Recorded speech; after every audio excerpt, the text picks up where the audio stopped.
What's up, guys? It's your man Donovan Sharpe, and welcome to this special Sunday edition. So today is going to be a little bit different. This is not going to be TSR live. So hopefully, if we get enough people, if we get enough response, this is going to be my free consultation Sunday.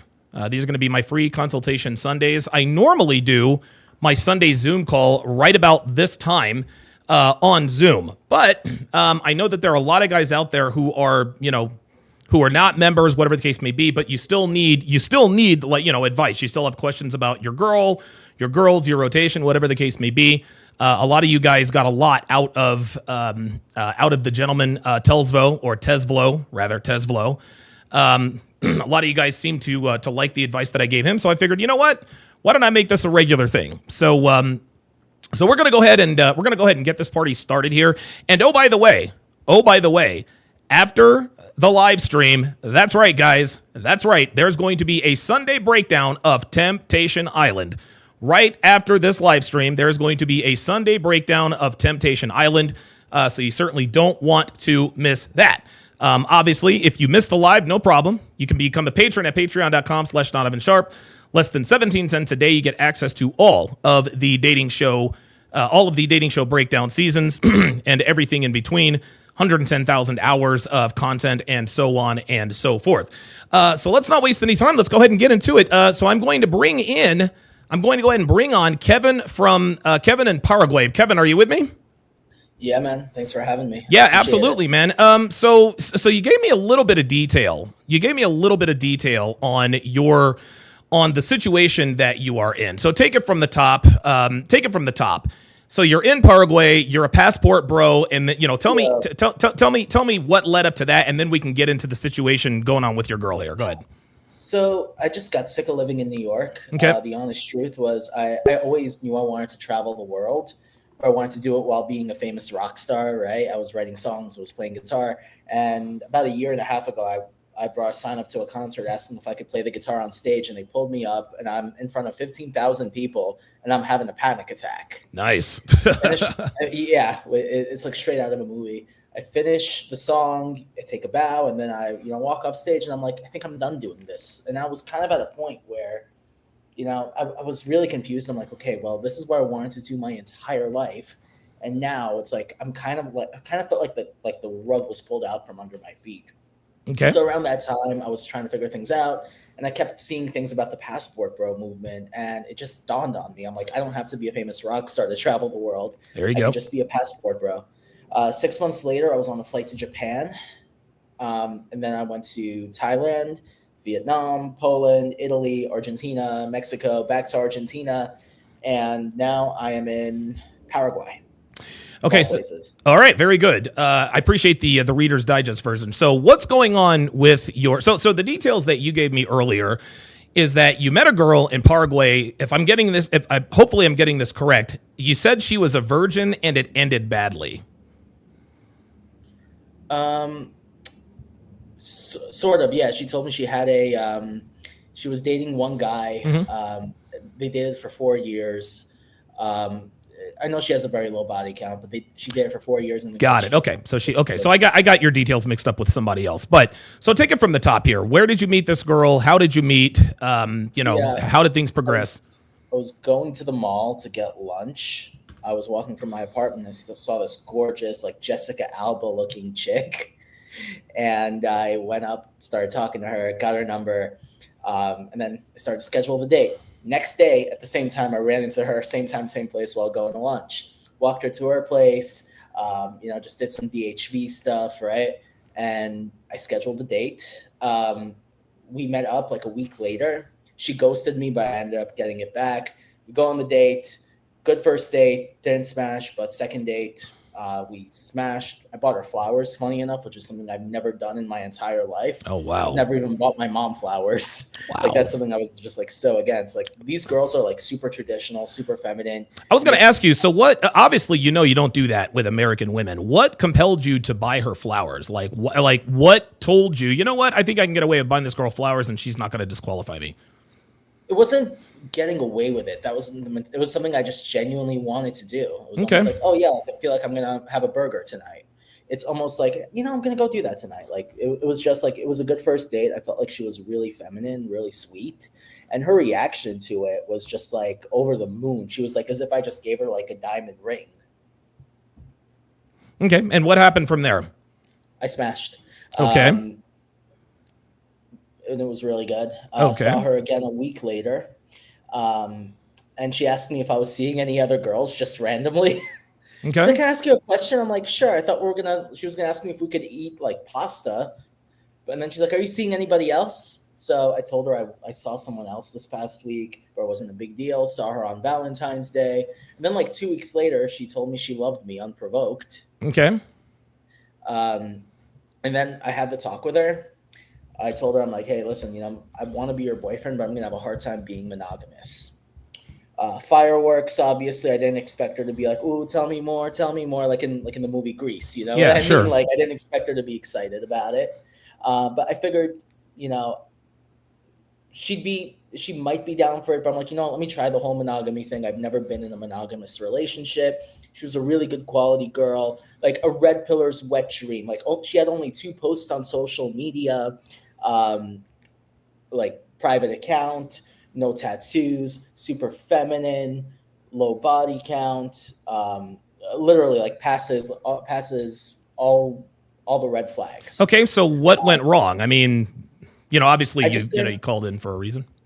I just couldn't do the whole monogamy thing, and I spoke with her yesterday, and I told her, I'm like, hey, listen, I'm having a really hard time with the whole monogamy aspect, and I ended up breaking up with her. And she told me she ended up coming back to my place like an hour later after I left her place, basically in tears, basically being like, I don't want to lose you. And she agreed to doing the whole one-way non-monogamy thing on my end. Okay. And it wasn't because she actually wanted to do it. I feel like it was more because she was scared of losing me. And I don't like the fact that it's coming from there. And, now that, we're in this position where, I was honest with her about it. I didn't lie to her. I didn't cheat on her. For me, that's, my ethics are really important.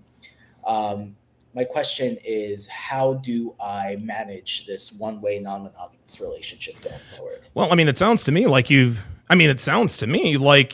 got it figured out. You broke up with her because you told her you couldn't do the monogamy thing. And, an hour later, she comes back to your place. And it would appear that you wait, hold on. So you said that it's going to be open on your end and closed open on your end, closed on her end, correct? Yeah. Okay. I'm making that very clear. Okay. And does she have a problem with it? On the surface, she definitely does. It's like she's only doing it because she doesn't want to lose me, and eventually she's going to just have a moment where it all crumbles down like a house of cards. Okay. Yeah. Honestly, Kevin, honestly, the reason I brought you on is because I thought you were actually having an issue with your relationship, but it sounds like things are going well, man. Like, it doesn't sound like, I mean, listen, all women are going to have a problem with you being non-monogamous. That's fine. And to be honest with you, the only reason why you're able to get away with, being honest with her about, being non-monogamous is because you are, of course, in Paraguay, right? Obviously you try that with a Western woman and her ego gets in the way. So it appears that she doesn't appear to have an ego. Is that accurate? Well, when you look at her previous options, like her previous boyfriends and her previous options and all the other options that she has, it's like, would she rather be with a Paraguayan guy that will go out of her way to cheat and will be totally dishonest? Or would she rather be with a guy that just looks her straight in the eye and just tells her the truth? Okay, and what was her answer to that? No, I'm just saying, like, that's like, I'm the best option that she has, more or less. Okay, all right. I mean, honestly, Kevin, it doesn't sound like you need my help. To be honest with you, man, it sounds like you've got this under control. She knows that you're going to be seeing other girls, right? She's obviously, I mean, hopefully she's not going to be seeing other guys. And here's the thing, Kevin. Yeah, on the outside, she might have a problem with it, but just like you said, she doesn't want to lose you, so she is going to deal with it. The only suggestion that I have for you in terms of being non-monogamous is just don't throw it in her face, right? Oh, 1,000%. Yes, yeah. Like if you say her, oh, I just got back from, seeing Yolanda or, Lupe or Stefania or whatever the case may be. And even though you probably could get away with that, it doesn't really do you any favors. So long as she knows, as long as she doesn't see it, smell it, taste it, hear it, whatever the case may be, I think you're good to go. So is there any other thing I should focus on? Like, for example, like I already have it that I'm going to see her 2-3 days a week. I'm literally might get a separate phone separate WhatsApp for these girls, for these other girls rather. And like literally my attention would be on her. And then, the other, 3-4 days of the week, I'm just going to, do my thing. Yeah. Honestly, Kevin, dude, you're a well-oiled machine, dude. Like it really, no, seriously, it sounds like you've got this under complete control, man. Okay. I don't see any issues. I really don't. I don't see any issues, red flags. Feminine, docile, submissive, et cetera, and she appears to be okay with you seeing other girls. I don't really see. There's really no need for me to really counsel you. It sounds like you've got this under complete control, man. Well, I didn't think I had it under control, but thanks to you, thanks for pointing me in the right direction. No, absolutely. All right, Kev. All right, I'm gonna go ahead and pardon me. I'm gonna let you. All right, I'm going to go ahead and let you go. So I've got the link is in the description, by the way. The link is also in the I don't think it's in the description and it's in the bio. It's actually pinned. Let me make sure I pin this in the chat. What I'm going to do, guys, is while I wait for you guys, and again, this is normally when I do my Sunday Zoom calls. I'm expecting somebody else actually in the comments. Said that he had an issue with his relationship, and I may have gotten the details mixed up. However, in the unlikely event that they don't show, that's all right. I've got a couple of video reactions to do, and away we go. We've got a loyalty test from Udi, and it looks like this was dropped 2 days ago. Nervous? Oh, wait a minute. Looks like this was dropped 2 days ago. And so what we're going to do is 1 second. I'm going to give you guys a video reaction to the Udi loyalty test. Now, this is a white dude who's putting a white girl, I believe, on a loyalty test, right?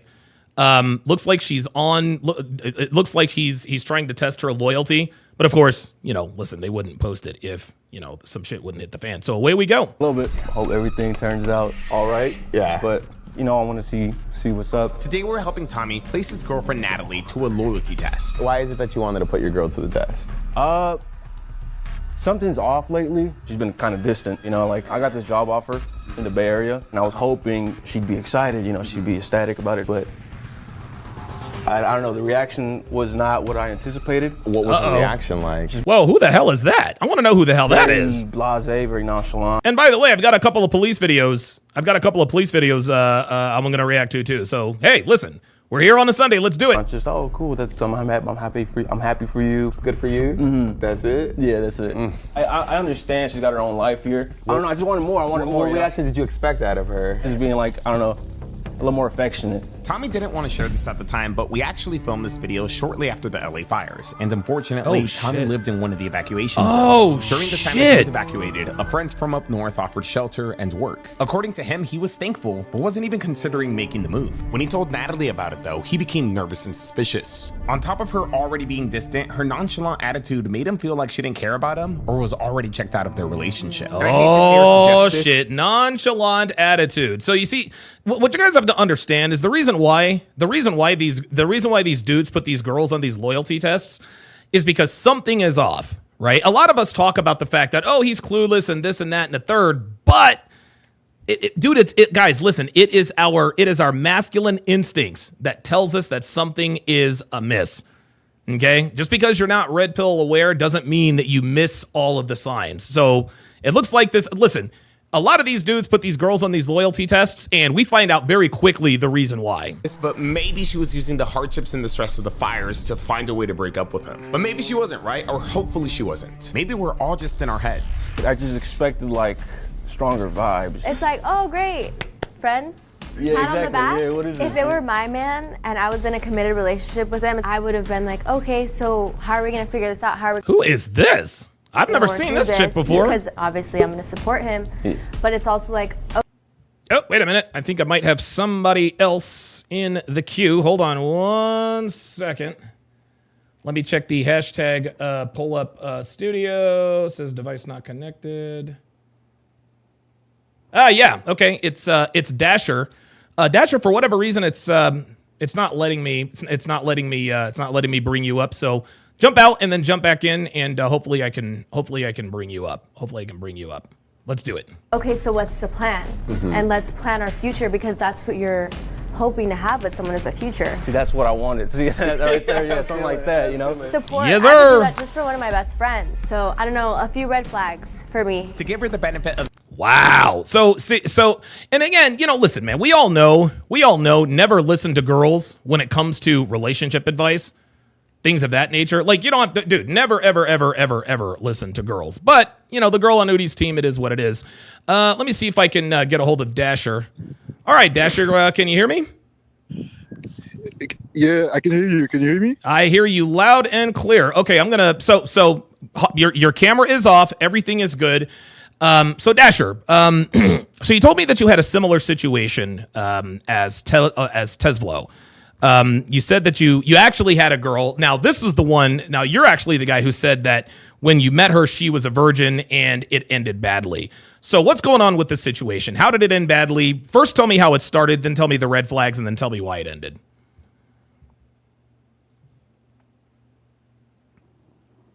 Dasher, you there?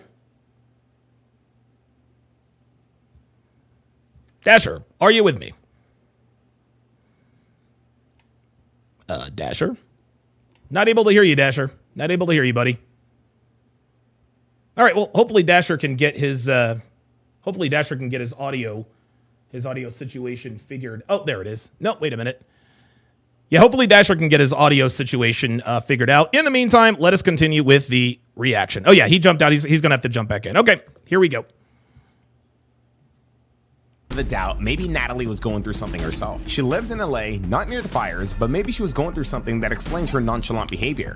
Nah. And it's funny. And it's funny, guys.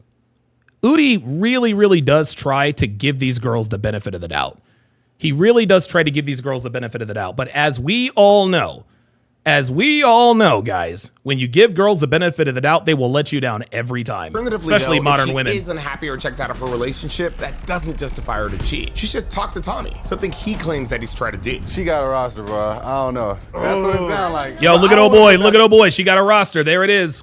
Out there. I don't want to put that out there. I hope not, but What if she passes? if she passes? Yeah. I say try one more time. Oh, this nigga. Oh, my God. Oh, my I God. feel like this is one of those tests where there's a lot of hope. This is where we're going to be watching and listening in. We only know what he's telling us, right? Yeah. So it could be that maybe he didn't try to make a plan with her, which is why maybe she's being nonchalant. There's always hope in every test, right? But for this one, I feel like there's a high chance that it might just come down to a communication issue. It feels salvageable, but then again, I've been wrong before and I could be wrong again. If she fails, it's going to suck, but it's for the best, you know? Because at least you'll know. In the long run, I'll find out. I'll save time in the long run. Exactly, yeah. Just text me if anything changes. We'll go post up at the cafe. And so with that, Tommy leaves to go pick up his girlfriend. When he brings her here, our decoy Javian will be asking her on a date. Oh, my God. This dude has a nigga named Javian. Javian and Daylon. Let's go. Some of you might remember him. How's the dating life going? Man, I know it's been a while since, huh? I don't think it's much changed. You got to record another one. With the moment of truth around the corner, only time will tell if Natalie will remain loyal or if she will decide to cheat. Here we go. Let's do it. Righty. Damn, who is that? Yo, who's the bitch? Instead of having Tommy bringing Natalie straight here, we were first gonna have him bring her to a nearby cafe. Badass Cafe. Oh, this is the perfect title This is a for that. badass cafe. This is a badass cafe. Just sit outside and make sure that they come to you outside. We constructed a plan that required us to break the ice with the couple at this cafe, and by us I mean Javian. On top of getting comfortable with the couple, Javian also had to convince them to come over. With Tommy in on the plan, this would be easy. We just had to make sure Natalie's guard was down and that she wasn't suspecting a thing. While they're trying to figure out if Javian's going to be successful in bringing the couple to this house, I'm going to try to figure out my heritage. Yep, today Here we go. I decided to find out my heritage with my friends. And don't worry guys, yes, your DNA Oh, there's is safe for a Daylon. short time. None. Hell yeah. Oh, I'm 66.4 Nigerian. Oh shit, Daylon is 2/3 Nigerian. Damn, no wonder he's got the game. He's got the Nigerian scam gene. Okay. Wow. I'm 10% Ecuadorian. 10%. I thought I was like 50%. Wow, hold on. And I'm 1.1% Portuguese. Daylon got some of that Portuguese blood in him. Chilean. To find out I'm Nigerian is kind of crazy. My cousin is on here. Like, I actually know him. I'm genuinely surprised I have Wait, do you know him like in the biblical sense? Like, what's up with that? so much South American to me. My parents are both from Guatemala. That's all I knew. Now, if you guys want to learn more about yourself, My Heritage has a promotion going right now. Click the link in the description box or scan the QR code that you see on the screen and use the Shout out to Ricky Spanish. I'm gonna give Ricky Spanish a Don DeMarco because, dude, Ricky Spanish is probably one of the greatest characters in the history of American Dad. Fucking Ricky Spanish. code. I am not mad at that. UDY to receive a 10% Hold up, I'm gonna discount show y'all when who ordering Ricky the kit. Spanish You can is. Hold up. explore, research, and build out your family tree, guys. I'm sure you'll be Ricky surprised as to Spanish. what you'll learn. Thank you, My Heritage, for sponsoring this video. Yes, there he Waiting is. For some time, the couple eventually arrived to the cafe. Oh, you here? Yo, here's Ricky Spanish. This is what Ricky Spanish looks like right here. This is Ricky Spanish from American Dad. I love Ricky Spanish. It's my bad, y'all. My bad. I'm sitting by like Oh, the Jesus. first table with the umbrella. There's a parking spot right there, like super close to them. I need to know And we're who just gonna this risk it shorty for the is. That's what I'm biscuit. trying to Yo, find my out. man, how you been? How you been, man? Been good, been good. This is Natalie. Okay, how you doing? I'm Javian. Nice to meet you. So how was the drive? It's not too far. Yeah, it wasn't bad? Okay, I mean, y'all ready? Y'all want to order something? Yeah. All right, come on. We're literally right in front of the restaurant where they're meeting, but luckily they don't know this car and our windows are tinted, so we should be good. It's real Hawaiian in here. Oh, I love it. I like traveling, so I'm like, yeah, you guys ever travel? Tommy is pretending to have reconsidered the job that he was offered up north, and Javian is pretending to be the friend that offered it to him. They're supposedly meeting up to talk the next steps into Tommy getting hired. Dang, her being vegetarian, that don't stop you from going out and eating some meat a little bit? Uh-oh. You don't care, yeah? The goal is to get the couple to Javian's I don't know. She's a little too comfortable, man. house so that Tommy could supposedly do his new hire orientation. She seems pretty talkative, which is like, I mean, Yeah, dude. Guys, I'm trying to tell you, man. Beware, dude, beware of women who are just too comfortable talking to other men. Listen, man, you really got to be wary. You really got to be wary of women who are just too outgoing. Women who are too outgoing tend to flirt with everybody, no matter what. They love to flirt because they love that attention. They're like, yeah, let me flirt with this guy and see what he does. she's definitely engaging in the conversation. We can sit at this table right here, maybe. Yeah, this one right here. This one right here is cool. This one? Yeah, I feel like I ain't seen you in a minute, man. It's been a while. It's definitely been a while. Dang, everything been good with the family and everything? Everything cool. Yeah. Family's safe, especially with these fires right now. Yeah, no, I know. A lot of people have to like move down, I heard. So y'all had a place to stay and everything? Where'd y'all stay? Yeah, we're staying at a hotel in Newport right now because we had to evacuate. Damn Newport Beach. Okay. Javian and Tommy pretend Oh, shout out Coach CGA. He used to live out in Newport Beach. to catch up. Remember, for context, we shot this shortly after the LA fires. Damn. Eventually, Javian transitioned the conversation into the whole job thing. So you started with your onboarding or what? I was still trying to figure it out. I was trying to see if it's the right move, you know, because I got so much going on right here, you know. Yeah, I just don't want to miss out on that. So I'm like, I definitely am here to make something figured out. No, I feel it. A lot of things to consider. A lot of things. I mean, have you started any of the paperwork, anything? Like, is that... Yeah, Diabolical Man says her boyfriend is passive. Yeah, he is very passive. He's not very forward. Without anything? Well, no, because the fires, you know, I haven't really looked into it too much. Yeah. Yeah, no spoilers, Ricky Spanish. No spoilers, please. Or done any of the onboarding process or anything. Okay. You know, but once I get Something- home, I get my laptop, I get everything situated. I'll Take a second to think about it. If I don't got my laptop on me, I don't got nothing. What if we just came over to my place? Y'all came over, just chill, just kick it. I'm actually 5 minutes away from here. Yeah. You came over, thought about it at least. I have the laptop there, so you ain't got yours. You can maybe fill it out on my laptop, kicking it, and then we'll go from there, man. What do you think? You think I'm gonna do it? Maybe y'all met me over there in a few minutes. My place is a little chaotic over there. I got to clean it up a little bit. Don't get me wrong. I live by myself, so sometimes I got things everywhere. Dude, when your girl is chuckling and laughing at another man sitting in front of you guys, this is highly, highly disrespectful. This is highly disrespectful, man.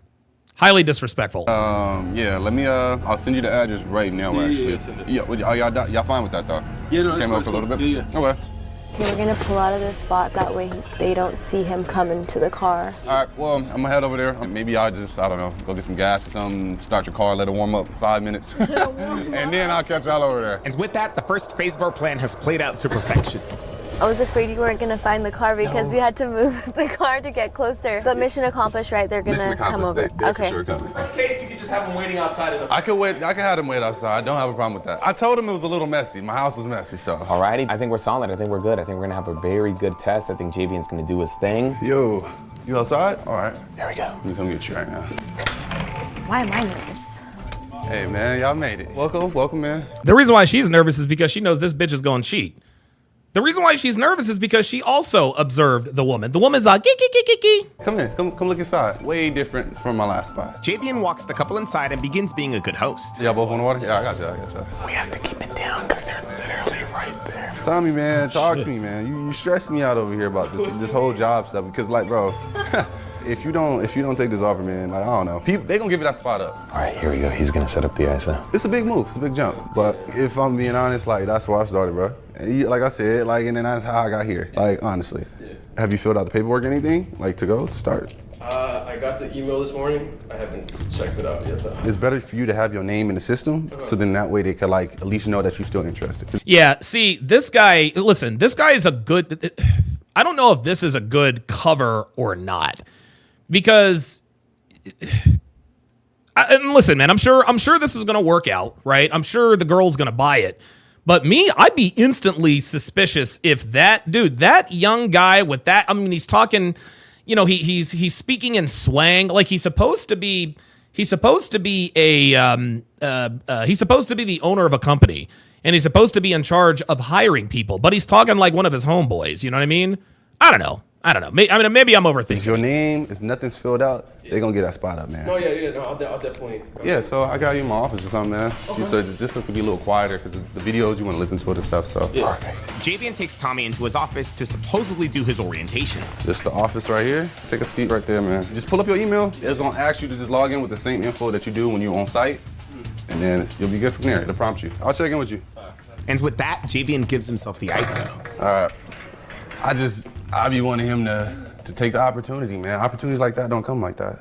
So. How you feeling about everything? Do you think she's suspecting anything? I don't think she's suspecting anything so far. How's the cafe? How's coming over here? She didn't think it was weird? No, she was good? Nah, she didn't mention anything, so okay. Yeah, I think we're good. Oh. You guys, you can always tell. You can always, and listen, there's nobody's 100% in their predictions. But I'm telling you right now, it is already a bad sign that she was so open and comfortable with the boss, with Javian, right? Like Javian said something and she laughed. Guys, I'm telling you right now. I'll tell you one more time. If you and your girl are talking to a dude in any situation, and she laughs or chuckles at something he said, dude, your bitch she is looking for a reason to cheat. She is looking to cheat. Your woman, I mean, because, dude, oh my God. Just think about that situation. Think about if you and your girl are sitting with one of your homeboys or friends or whatever. He says something funny, my place is a mess, and she goes, right? If you are, look, if you are red pill aware, you're checking that shit right away, right? Like, let's just say I was in that situation. As a matter of fact, I was in that situation. Story time for Donovan Sharpe. G Manifesto says, Don, what are they supposed to do? Ignore any jokes and sit with a scowl? Yes, G Manifesto. That's exactly what the fuck they're supposed to do. Is sit there with a goddamn scowl. Okay? That's exactly what she's supposed to do. And I know that was sort of a sarcastic type question. No, I'm answering it dead fucking seriously. I don't give a fuck. I don't give a fuck. Even if your girl thinks it's funny, she should not laugh. Laughing at another man's jokes in front of her man, that is out of bounds. This girl seemed comfortable and talkative and blah blah blah blah blah. This is why we tell you guys to stay away to stay away from extroverted girls. So when Devin and I went to Hawaii almost 9 years ago, we're on the bus and we're headed up to Mount Mauna Kea. And I remember the guy, our tour guide, tall, good-looking guy, beard, looked like an outdoorsman or whatever. And he gets on the intercom and he says, "Hey, are we all having fun today?" And Devin goes, "Woo!" She was the only one that did it. She was the only one that did it. Now, this is our first vacation together, right? The training process hadn't started, okay? So what did I do? I looked right at her. I said, "Cut that shit out right now." I said, "Nuh-uh, you ain't doing that. You ain't doing that."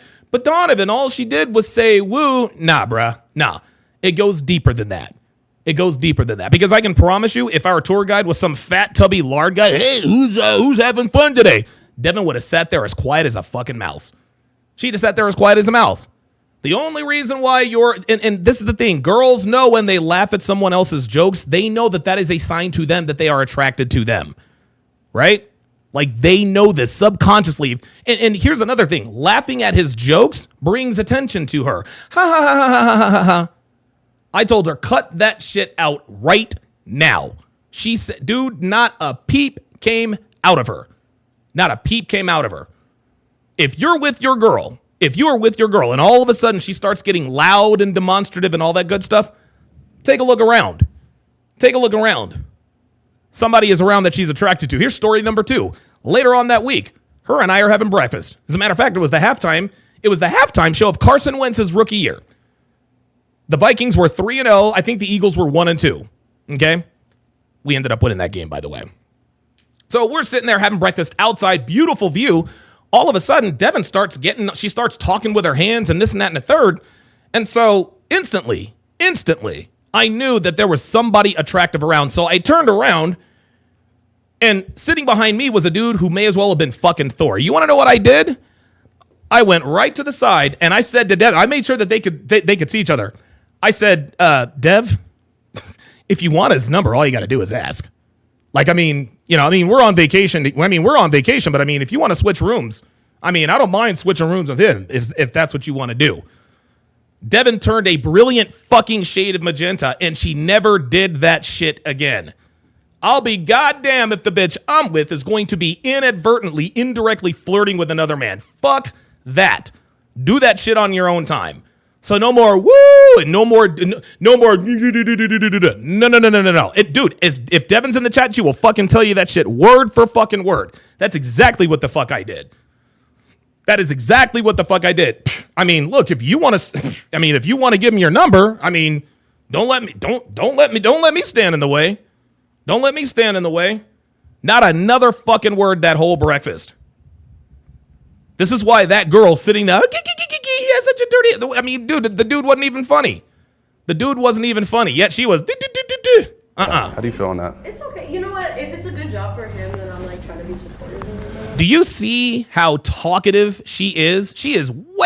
Let's start that again. She is way too fucking comfortable here, y'all. I was coming over here and she didn't think it was weird. No, she was good. Nah, she didn't mention anything, so okay. Yeah, I think we're good. Okay. How do you feel on that? It's okay. You know what? If it's a good job for him, then I'm Look at this.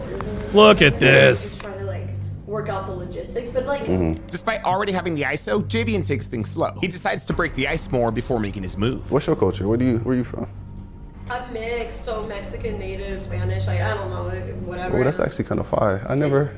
Yeah. Yeah. You never met anyone with that I've mix? never met anybody with that mix. I know 2 people with that mix, actually. I'm a few Dude, things too. she Italian. she is way too comfortable. G Manifesto says, devil's advocate, maybe she's in sales, LOL. I don't give a fuck. I don't give a fuck what she does for a living. I don't give a shit if she coaches people how to be outgoing for a living. You better sit there still as a fucking statue. This bitch is way too outgoing, way too talkative. Dude, no fucking way. See how comfortable she is? She's leaning back. German, African American, and then white. That's a cool mix, too. Yeah, people thought I don't know, I look like Samoan or something, or they say Dominican. I've gotten Dominican a lot, actually. I can see that. People always think I'm Hawaiian. I would say you look probably Hawaiian or something. That's what people say. Yeah. No, that's not me. No? You see how she's talking about herself? When a girl talks about herself to a man she doesn't know, she is attracted to that man. And listen, guys, it's not a crime for your girl to be attracted to other men. Okay? You guys gotta understand this. Yes, Devin loves me, and I love Devin. But just because Devin loves me and is committed to me, at least for the time being, doesn't mean she's not going to see men that she isn't attracted to. Okay, dude, her and I did some shopping today. We went to Lowe's. Okay, we're gonna paint one of our rooms. We're actually taking one of our 94 bedrooms. We're actually going to turn it into her official office because, of course, she just started her business, got her new client, So we're out shopping for paint. We went to 3-4 places today. Went to Michael's, all that good stuff. Okay, I'm 100% certain that Devin probably saw a man or two that she was physically attracted to. She's human. She has eyes. Just because your woman loves you, that's not going to automatically switch off her eyes. As Manosphere Highlights Daily says all the time, attraction is not a choice. Devin can't help but be attracted to men who are attractive. Same with me. I see women I'm attracted to all the time when we're out and about. But the difference is, Devin doesn't show it. She stays close to me. She pays attention to me. She's not making eye contact with anybody. She's not being demonstrative. She's not starting conversations with strangers. No, I start the conversations with the strangers.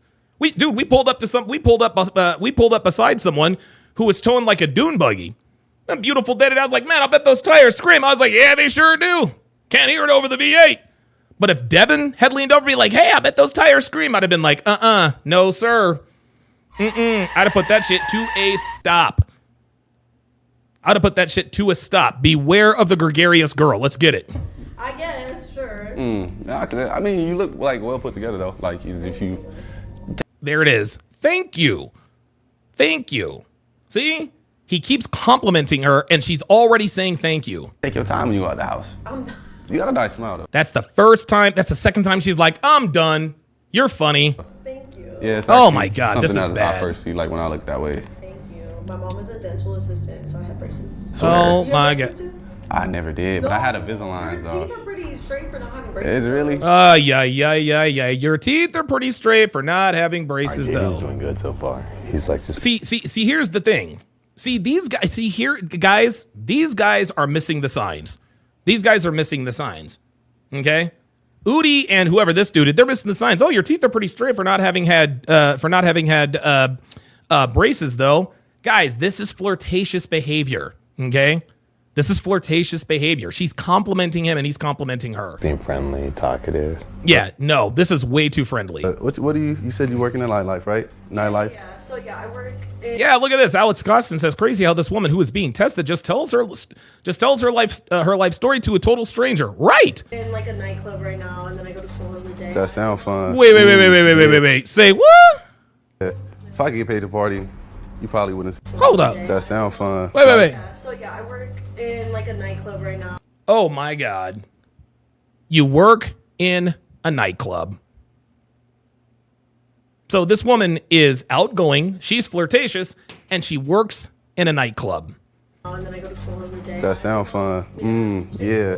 If I could get paid to party, you probably wouldn't see me. I probably wouldn't have this house. I'm trying to find like a balance because I'm like, okay, I don't Yeah. want to talk too much, but like, Okay. No, I get you. What you going to school for? well, right now I'm just doing like a communication. Communications. Okay. So I mean, you like to talk to people and stuff, right? Right. Okay. Then in nightlife, you meet a lot of people doing that, though, right? Yeah, but it's I really don't care says indirect flirting. This girl is too open around a male stranger. This is crazy. This is absolutely crazy. Unbelievable. Yeah, Elena says this explains her flirtatious behavior. I don't think it does. I think that she's naturally outgoing. I think that's just how she is. Oh, well, I really don't care says, okay, she works at a nightclub. That explains why she's very open around male strangers. There you go. Man. You got, dude, oh my God. I wonder how he met this chick. it's like a lot of drunk people, and sometimes they get annoying. And They hit on you a lot, right? Like I feel like that's you get hit on probably like every night, right? yeah, sometimes they do, and then sometimes they don't. I'm Okay. trying to do my job, you know. Okay. This dude should be concerned. Hey, so once again, this was news to us. Tommy never mentioned that she worked at a bar or a club or whatever. It's not a bad thing, it just validates his suspicions. Does she flirt for cash? And if so, is it just for cash or does Oh my God. So you mean to tell me that Tommy might not have known that she works at a nightclub? What's up with these bitches working at clubs and not letting their men know? Absolutely crazy. Keep in touch. All right, I think I've got Dasher. Up. Dasher, can you hear me? Yes, I can hear you. Okay, very good. I guess you were having problems with your connection last time. Yeah, with my phone. Yeah. No. It's all good. If I should use my phone or my computer. Okay, yeah, no problem at all. We got you here. So, number one, thanks for coming up. I appreciate you. Pardon me. I appreciate you. Coming on and telling us your story. So tell me what's going on. Tell me what's going on with you. Tell me what's going on with you, your girl, whatever the case may be. You said that you had met a girl who was a virgin. You guys hit it off, and you said that it ended badly. So take it from the top here. Okay, so sorry for my English. That's okay. Because I'm a French speaker, but okay. But last time we talked on your show 2 years ago in 2022, and I was on your stream, and yeah, so that was about the version that I met, and so we met. And I remember you. Yes, I do. Yeah. You're a dark-skinned black guy, if I remember, correct? Yeah. Yes, I remember, and I remember that you had told me that you met. If I can remember correctly, oh my God. If I remember correctly, you did tell me that she was a virgin and that she was a quality woman and this and that and the third, but you weren't sure, and I had my doubts. Okay, so give me some updates. What has gone on with this girl? So this was a couple of years back, right? You did talk to me, and I do remember. I don't remember all the details, but I do remember you. So tell me what happened. What transpired? So so now it's over, obviously. Obviously. Yeah. Wait, hold on. Before you go on, did you fuck her? Like, did you get to have sex with her? No, of course not. Oh, nah. Oh, you didn't smash. Okay, all right. Well, we'll take it from the top, man. How did you meet her, and how did it go? Yeah, we met at the bus stop because we live in the same neighborhood. Yep. So we met in 2022. Sorry, and summer 2022, and so yeah. You're surprised I remembered. You're surprised I remembered you, aren't you? Yeah. I remember you. Dude, I remember you because I remember I was like, dude, I don't know. You said you had a snowflake. I'm not 100% sure, but go on. So, okay. Sorry, my English is not really on point, but I will try to do my best. It's all good. So yeah, we met in 2022, and summer 2022. You talk about this. You talk about it, and many other channels talk about this.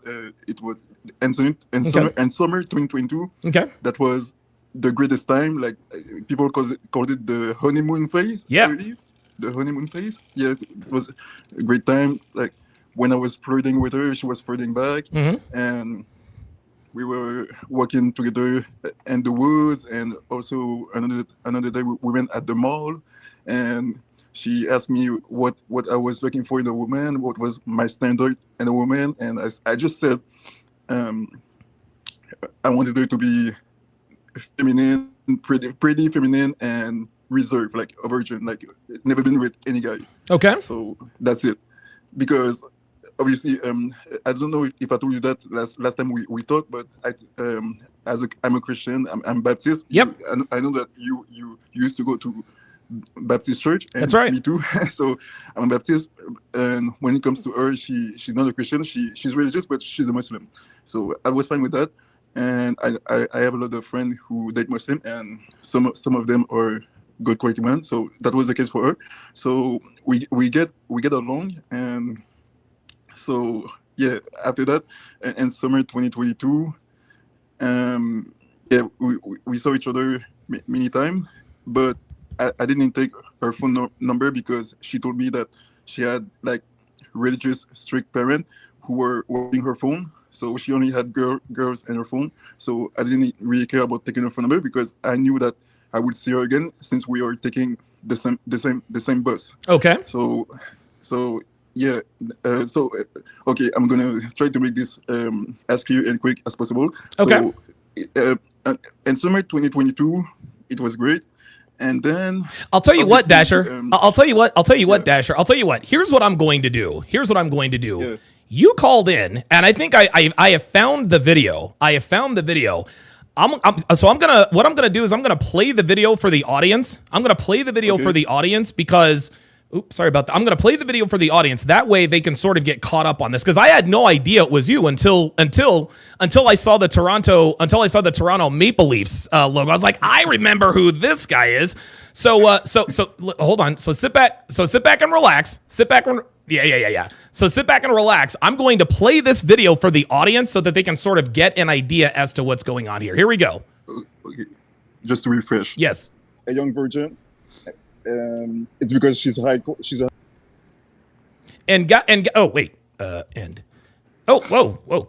Hold on. Sorry about that. Here we go. All right, so you guys listen. You guys know that I have a fantastic memory. This is this dude on the screen right now. Check it. A young virgin. It's because she's a high quality woman. You know? Yep. And I believe that she is worth the risk, you know. So yeah, that's why I disagree with you. So about that. Okay, so your disagreement was because when I was on with Alex with Playing with Fire, I said that if you get married to a woman while she is young, that means she's low value. Is that what I said? No, you said that if a man marry a woman when she's young, he's not high value because of the court system and all the laws about marriage, and because you teach men to not get married. I disagree with that. I believe that men should get married because I'm a traditional man, you know. So okay, yeah, you know where I come from. So okay. yeah. Okay, yeah. No. Look, I completely understand what you're talking about here. Men should not. I'll put it to you this way, and this is funny. We actually had a conversation about this on hashtag Had a Relationship podcast yesterday. Is there has always been the institution of marriage has been around long before court systems ever got involved, right? 500 and 600 years ago, there were men and women who considered themselves to be husbands and wives to each other without the state being involved. Now, the organization that oversaw the marriage was the church, but the church did not get involved legally. So I would submit to you that men should not get married in a legal sense. Don't sign a marriage certificate. Don't sign a marriage license. If you really want to get married to a woman, then do private marriage. Get married in a church, have the whole ceremony. Just don't do it legally. That way you can show the world that you have chosen a woman. The world knows that you are calling yourselves husband and wife. Just because the court system doesn't see you as a husband and wife does not mean that you are not a husband and a wife. Devin and I, we're not married. We're not legally married. We're not private married, but people still call us husband and wife because we've been in a relationship for nearly 6 years. So what are your thoughts about private marriage? Yeah, I agree with what you're saying, but how can I put this? There's many people who still take the risk to legally get married despite of all the laws, and I'm ready to take that risk if that woman is high quality enough. You understand? So I'm not scared about the government and all the laws because I trust that woman to not screw me over in the divorce court and to stay loyal to me until death. See, this is where you're wrong because even women with the best intentions, when they get, if you marry, now here's the thing, you obviously English is your second language, or it's not your first language. Where are you originally from? I live in Canada. I'm French. Oh wow. Oh okay. So you live in the West. Even if you were to marry, let's just say that you were to meet a high quality woman out in Eastern Europe. Let's just say she was from Estonia. She was traditional, feminine, blah, blah, blah, blah, blah. If you bring her back to the West, the UK, the United States, Canada, et cetera, if you bring her back to the West, you're putting your personal wealth at risk because now you're subjecting yourself to being, and here's the thing. Women in the West are encouraged and incentivized to blow up their relationships so they can get all their cash and prizes. So while you might think, hey, listen, I'll just choose a woman who is less likely to screw me over, even the most well-intentioned traditional women are encouraged not only by the court system but by everything around them. So what's the point of getting legally? There is no advantage to getting legally married. Why not just have the ceremony without getting the state involved? Yeah, I agree with you. Yeah, I agree. I still believe that I have to take that risk. I don't know. It's because of my religious belief. I'm Christian. That's how this is what. So okay. Yeah. No. Look, I got you. So if you and listen, I've got nothing against people who are religious. So why not have the church oversee the wedding? Why not keep the state out of it? Why not have the church and why not have the marriage in whatever church that you want to go to? You guys can make a big thing of it. You guys can cut the wedding cake. You can have the first dance and all that good stuff. Just keep the state out of it. If you want anybody involved to make it official, have the church be involved, because the church doesn't have any the church doesn't determine what the law does. Because if you guys decide to divorce or go your separate ways, she can't take half of your present and future earnings. Now, if you guys have children together, that is clearly a different story. If you make people with another person, then as a man, you need to be financially responsible for those people, whether you're with your ex-wife or not. But here's the thing: if you keep the state out of your marriage, if you just do it unofficially, do a private marriage, this makes it less likely for your woman to blow up your marriage for no reason. Now, she might still do that, but at least you still have everything that you came into the marriage with, without her having to fleece you just because you thought that she was a dutiful and doting woman. I'll give you the last word. Yeah. So yeah, I agree with what you're saying, and because of my religious belief, I really need to have that marriage license to have a legit marriage according to the Bible. So yeah, I understand the private marriage. I understand this argument, but I would still take that risk. And if I get screwed over, then yeah. So no, again, no, you're doing it all wrong. I don't believe that it's gonna happen. I don't believe that it's gonna happen to me. Why do you think? I really trust. Wait, hold on. Have you found a woman you want to marry yet? Here we go. Yes. I found a virgin. I found a virgin, and I think that she might be a good. She might be the wife of material. Yeah. Okay. Yeah, How old is she? How old are you? She's 20. She's 20 years old. I'm 28. Okay. That's a good age gap. How do you know she's a virgin? Because of her upbringing. She's born in a traditional household, and she said that she never kissed any guy. She doesn't believe in boyfriend, girlfriend. She doesn't believe that she have to get married to be in a committed relationship, and she's really chaste and abstinent. If you talk to a woman, you know that she's a virgin, because she really doesn't have the same language of most modern women. So I really know that she's really religious also. So I know that she's telling the truth. So yeah. Fair enough. So what you're telling me is that, and I understand where you're coming from. You'll never know what a woman's notch count is. But what you're telling me, and I think you'll probably agree, is that based on what you've seen and heard from her as of right now, it is far more likely than not that she has a very low body count, if any body count at all. Yeah. Okay. Exactly. Was she where was she raised? Was she raised here in the West, or was she raised in another country? She was. She's Algerian. She's come from Arabian countries. So she moved in. She moved there with her parents, and yeah. So she was raised in Canada and Montreal. Okay, very good. Yeah.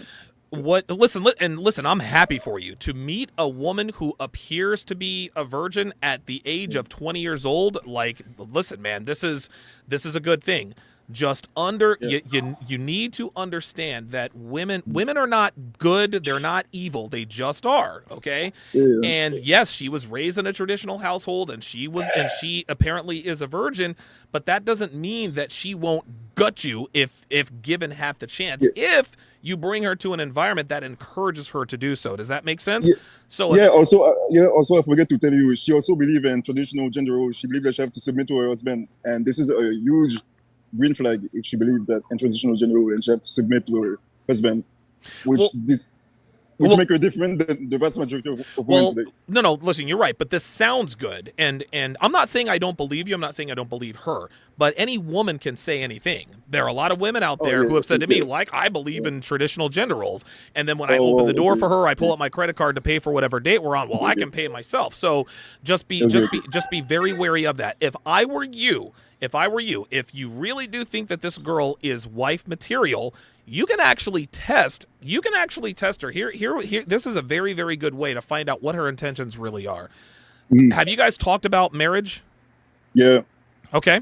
All right. And my guess is that she's probably excited about it. Am I wrong? Yeah. Okay. Come at her with this, and this will tell you instantly what she's really after. Tell her, you know what? You don't have to tell me what her name is. We'll call her Michelle. Hey, Michelle, you know what? You and I have been talking about marriage. I'm excited. We both want kids, and et cetera, et cetera. But given the state of the court system here in the West, I think it's probably best for us. As a matter of fact, here's the way we're going to do it. We're going to keep the state out of it. We're going to keep the government out of it. Listen, I'll give you the wedding. You can invite your parents, and we can have the wedding cake and the dance and all that good stuff. But we're going to keep the state out of it. Wait a minute. Does this mean that we're no? We're still going to be married because it's more important for us to be married in the eyes of God than in the eyes of the court. And just put it to her like that. Listen, nobody, as far as we're concerned, we don't care. Being married in front of the eyes of God is much more fulfilling than being married by the court. Okay, listen, we'll have the pomp and circumstance because I know that you and your family, you want to see that, but we're not gonna get the state involved. We're not getting Canada involved. We're not getting the United States involved. We are just going to make a commitment to each other. We're going to get married, but we're going to have a commitment ceremony where nobody is involved in our relationship, at least not on the government side. If she is on board with that, if she really and truly does love you, if she wants to really have a relationship, if she really wants to marry you and have kids, she doesn't care whether or not the state's involved. However, if she has nefarious intentions at that point, she's going to make a big stink about it, right? She'll be like, well, wait a minute, why can't we get married? And tell her, look, we will still be married. Everyone, our friends and family will know that we are husband and wife. The only difference is that the state and the government will not be involved. If she has a problem with that, then you have a problem. But if she says, well, yeah, I don't care, it's just a piece of paper, I don't need to sign anything. If we make our vows in front of God and in front of a priest or a minister or whatever, I'm good with that. If she's good with getting married to you without the state getting involved, then at that point, that bodes very well for you in the future. Okay, so all right, and so that is the way our conversation started. So talk to me about what has happened since that conversation. Okay, so that conversation was in summer 2022. That's correct. So obviously, before I met her, I met all the women that I met before I met this woman were already in a relationship or were seeing somebody. Mm-hmm. So when I was seeing that woman in summer 2022, I was okay. This it's just the beginning. So she might change her behavior just after a few weeks or after a few months. So I shouldn't be quick to assume whatever. So she might be great right now, but tomorrow it might change. So, okay. So it was until 2023, summer 2023, when I see that we were still getting along mm-hmm. and talking to each other, mm-hmm. and she was still treating me just as she was still treating me the same way that she was treating me at the beginning. She was still treating me treating you well, and she was well behaved. Okay. Yeah. So when we were in summer 2023, I was okay. I didn't see any change. Okay. I didn't see anything different. Okay. She's still happy to see me. She's still respecting me. So in my head, I was like, okay, so I know what I have to do. I know what I get to do. And I buy a ring, and I proposed to her. And what did she say? So, yeah. So I went to the shop to the jewelry. I bought a ring and I proposed to her. When we were when we were at her bus stop. I proposed to her, and she said first she was surprised, and she said how is she going to explain that to her parents? And my answer was we figure it out later. So I asked her, will you marry me?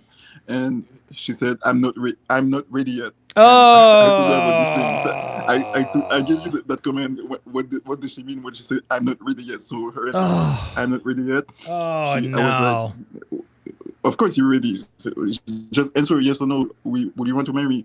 I'm not ready yet. I have to do this. I have to do that, and I want to become the best version of myself. And no! Now hold on, Dasher, real quick. Hold on, Dasher. So you said she was raised in the Middle East. How long has she lived in Canada? She's born in Canada, but her origin or of North African Algeria. Okay. All right. So she was born in North Africa, but she was raised in Canada. Okay. No, she's born here. Her parents come from North Africa. Okay. But she's born here in Canada. Gotcha. Okay. So you ask her to marry you. You ask her to marry you, and she says, I'm not ready yet. What happened after that? Yeah. What happened after that? She went.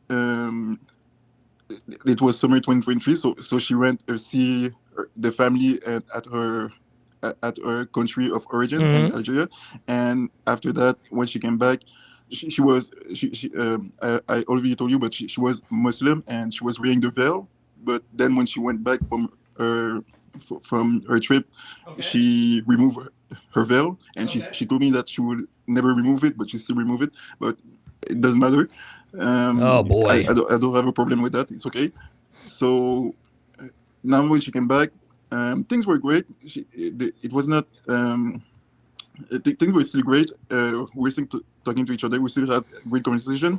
But when over time and a few months, when we came to 2024, what happened is that I started to see the change in the behavior. And what kind of changes in the behavior are we talking about here? The behavior that you guys talk about and all your channel, she started to become distant. She told me that she started to become distant. And one time in the conversation, because before that, all the time we were talking, she never said that she would marry, because obviously I'm a Christian and she's a Muslim, but she never said that she wanted to marry a Muslim man. So for me, I was assuming that she would marry me. But now she said in the conversation that I've heard her say that she would marry a Muslim man, and I was like, okay, I probably misheard. I probably misheard. But anyway, so yeah, over the month when we came to April 2024. Now she became more distant, and oh boy! Now I started to. I was like, okay, okay. I started to see that she started to pull away, like you said. She started to pulling away, and okay, and she go to university. She was now 2024. I was 29. She was 22. So oh boy, yeah. I was walking her through her school, her university, and she said, no. I told her that I was in love with her. I know that what she feel about me. I know that she feel the same thing about me. And she said, well. Actually, you were just a friend. Oh no! Oh my God! No! What are you talking about? Man. Yeah. So I was like, what are you talking about? No, I know that you feel the same thing for me. So then she said, we need to have this conversation. I have to go, but we need to have this conversation later. So when we saw each other after that, the next time we saw each other, she told me, okay, I've talked about, I was thinking about what you told me last time, and I believe that now we should stop to talk to each other. We should stop talking. What? And I was like, oh my God! Whoa! she's like, yeah, I don't feel the same way about you. Oh my God. So, you know what happened, this and right? that. Hold on, Dasher. You know what happened, right? So, you know what happened, right? Like, listen. I don't need you to finish this story for you to tell me what happened. She found somebody I want to else. finish. Oh, go ahead. Tell us. So, because it's for it to be finished. So yeah. Okay. So, All right. Go ahead. Okay. So I saw that she wanted to stop talking to me. So okay. So I was okay. So after that, I told her, okay, hey, I misread, I misunderstood. Okay, if you don't see it the same way, okay, let's move on and forget about what I said. She was okay, but I still believe that we should stop talking and see each other. Okay, what's going on? It seemed that it seemed like you have a problem. What's going on? No, it's just like when I talk to a guy, it's just if I see myself marrying this guy, and I was like, okay, but you already told me that 2 years ago when we stopped seeing each other. She's like, yeah, but that was a mistake. Oh my God. I was like, okay.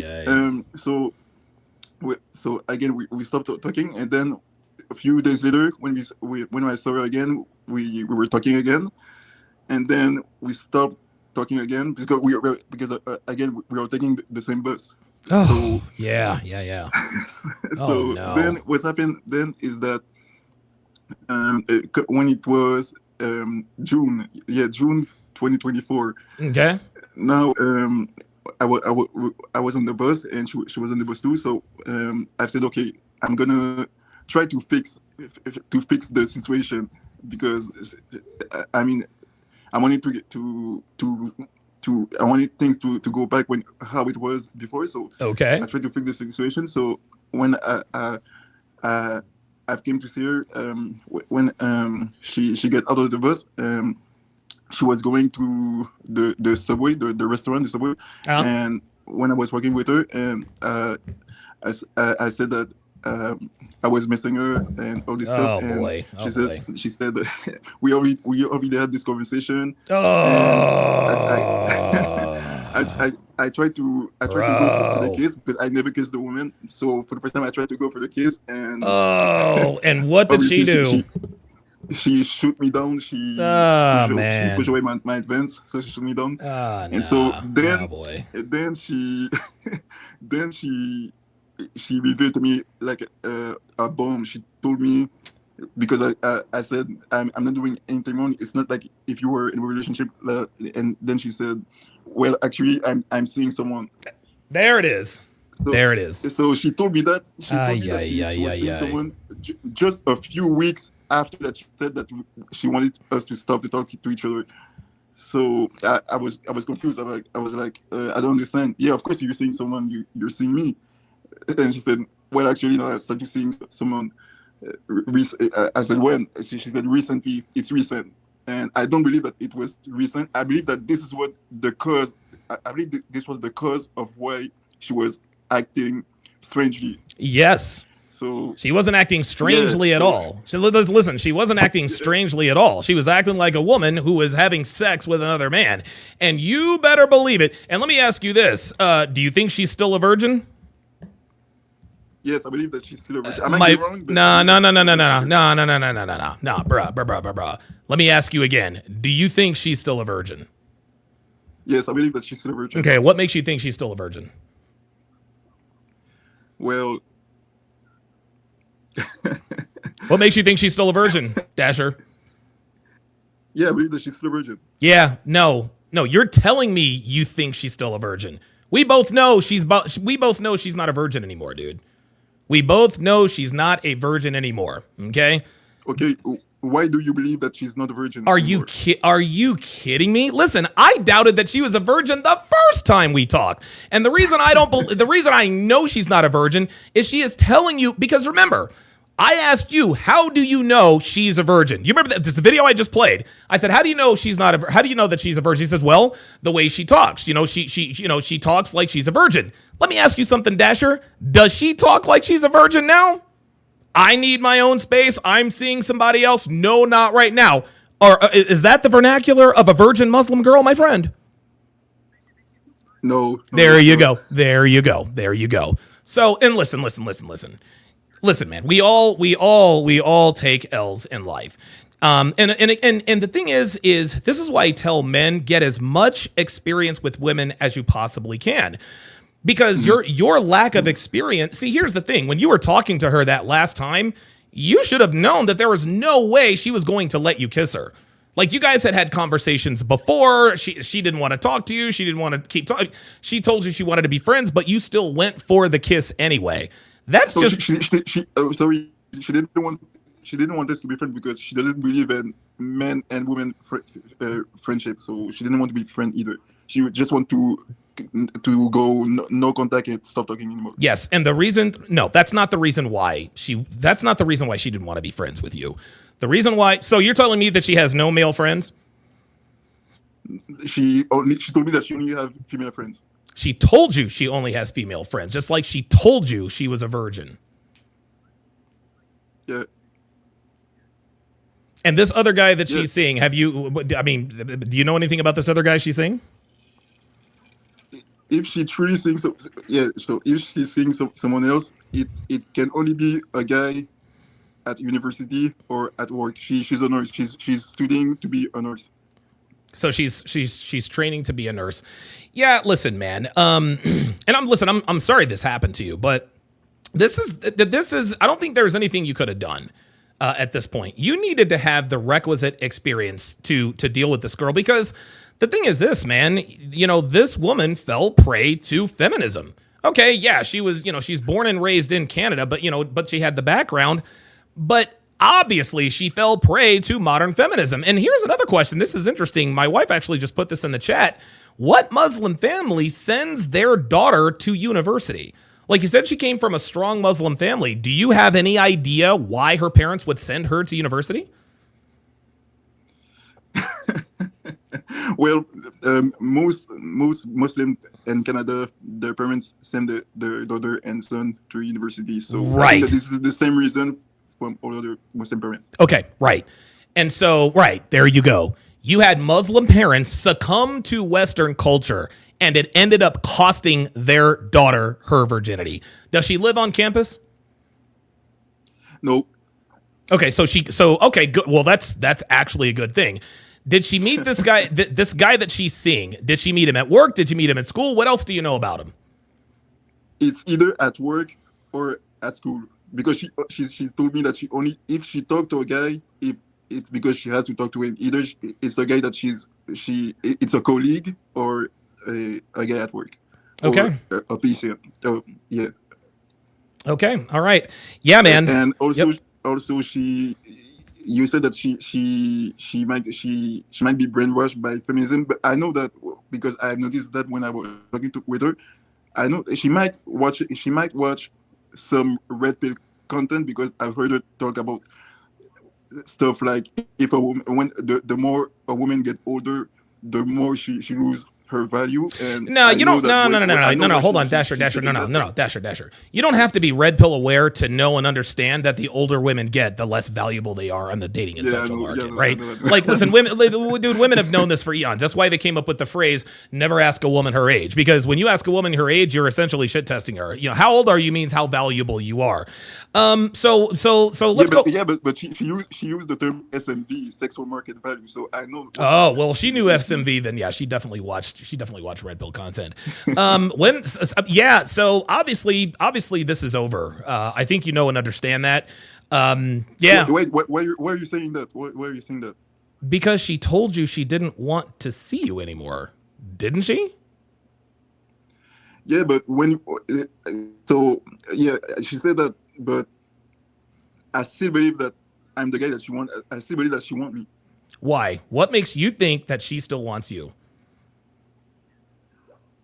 Well, when I think about all the good time we had together, yeah, that's in the past, Dasher. That one day she will. No, Dasher. Let me explain something to you. And you're inexperienced, so I understand me having to explain this. Once a woman loses interest in you, she never regains interest in you. Okay. If a woman is interested in you and things are like, I don't think I have ever been with a girl, okay, She leaves because she just doesn't like me anymore because she cheated. And then, a couple of years later, she comes back.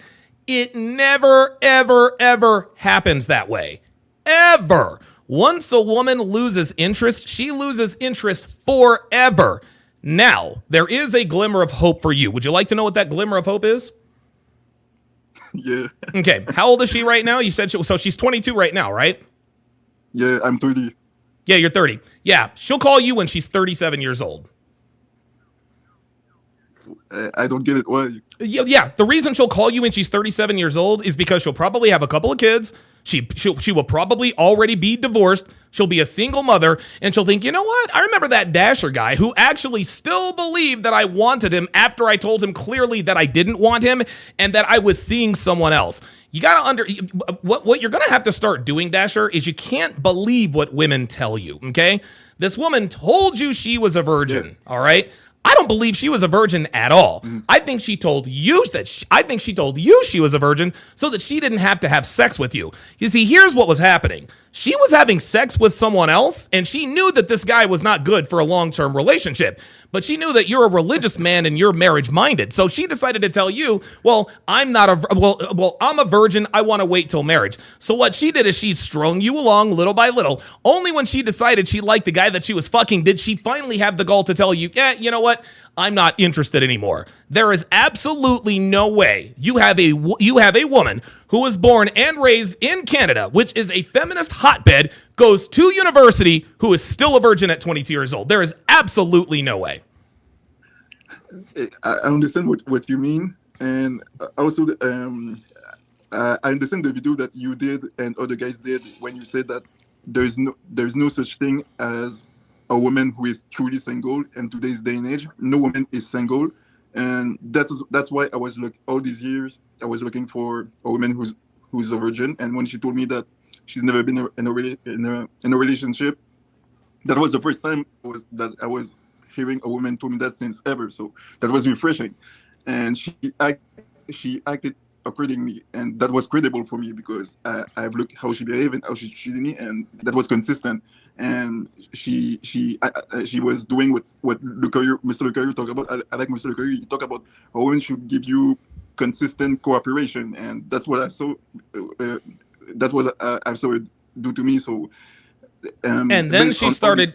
And then her behavior changed. I can listen and this is the call that I had on Friday. When a woman's behavior changes, okay, and you can always sense when a woman's behavior changes. When a woman's behavior changes, there is another man on the radar, okay? Not only that, always. Right. Not only that, you told her you were looking for a virginal woman who is looking to get married. So in order to keep your attention, she had to tell you, I'm a virgin and I'm looking to get married. That was music to your ears. As somebody says in the chat, that was your password. That's what that was. You gave her the key. You said, here's what I'm looking for. And she said, oh, funny you should mention, I am literally everything you were asking for. And here's something else there's something else you probably didn't know. You got to understand that sluts have better girl game than actual good girls. Actual good girls don't have girl game, okay? Good girls just know how to be good girls, okay? But bad girls and sluts, they know how to mimic good girl behaviors even better than good girls do. It sounds to me like you, and again, like honestly, you guys may as well be in California. You guys may as well be in California because feminism, feminism is an even bigger scourge. And dude, you're in Toronto. You're in Toronto, Canada. Toronto, Canada is the feminist epicenter, basically, of the continent. And I'm sure you've seen slut walks and parades and all this other kind of stuff. So you mean to tell me that this girl who was born and raised in Toronto with all of the culture around her, all of a sudden she starts acting funny. She tells you, I'm seeing someone else. But you still think she's a virgin and you still think she wants to be with you. I want to correct you quickly. I'm in Montreal. I just put Toronto because I like the team, but we live in Montreal, Canada. Okay, fair enough. Okay, fair enough. All right. If you were, let's just switch roles here. Let's just say that I was you, and I told you the same story you told me. What would you tell me to do? Yeah, I would tell you to move on and to go forward, and obviously to yeah to go to move forward. Yep. There you go. There you go. Even listen, even no, there is no but even you understand what you should be doing at this point. Yeah, but but this is what everybody say and the internet and social media. That after that we have to move forward, but at the same time, I have to be realistic. But I cannot remove those memories from my head. I will never move forward. I will never move on. I will move on, and at the same time, I will never move on. I will never forget what happened. Fine. I will never forget. Hey, guess what, Dasher? Guess what?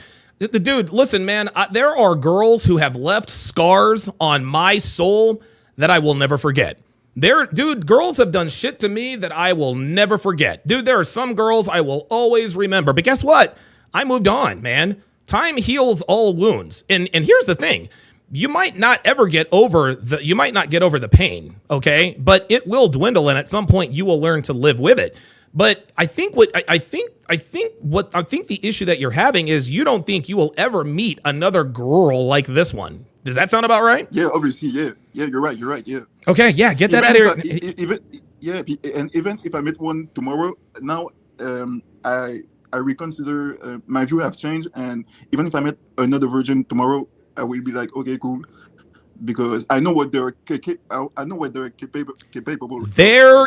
Listen. There you go. See, even now, you're starting to learn the lesson. If a girl tells me she's a virgin tomorrow, I'm going to take that with a grain of salt because I've already had that experience with a virgin.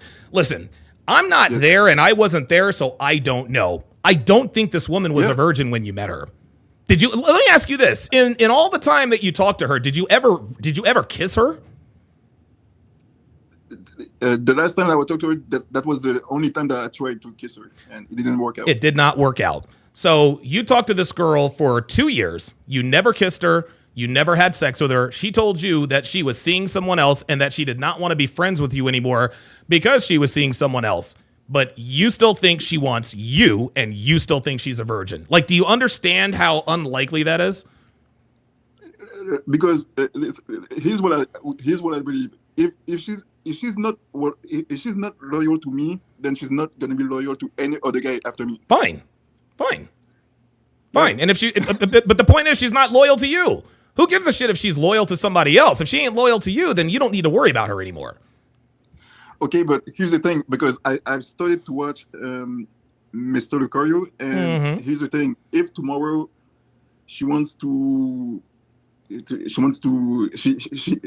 tomorrow it happened that she came back, I will have no problem with that. It's just that I will never see her the same way. I know what she's capable of, and I will never be in love the same way that I was before she did what she did.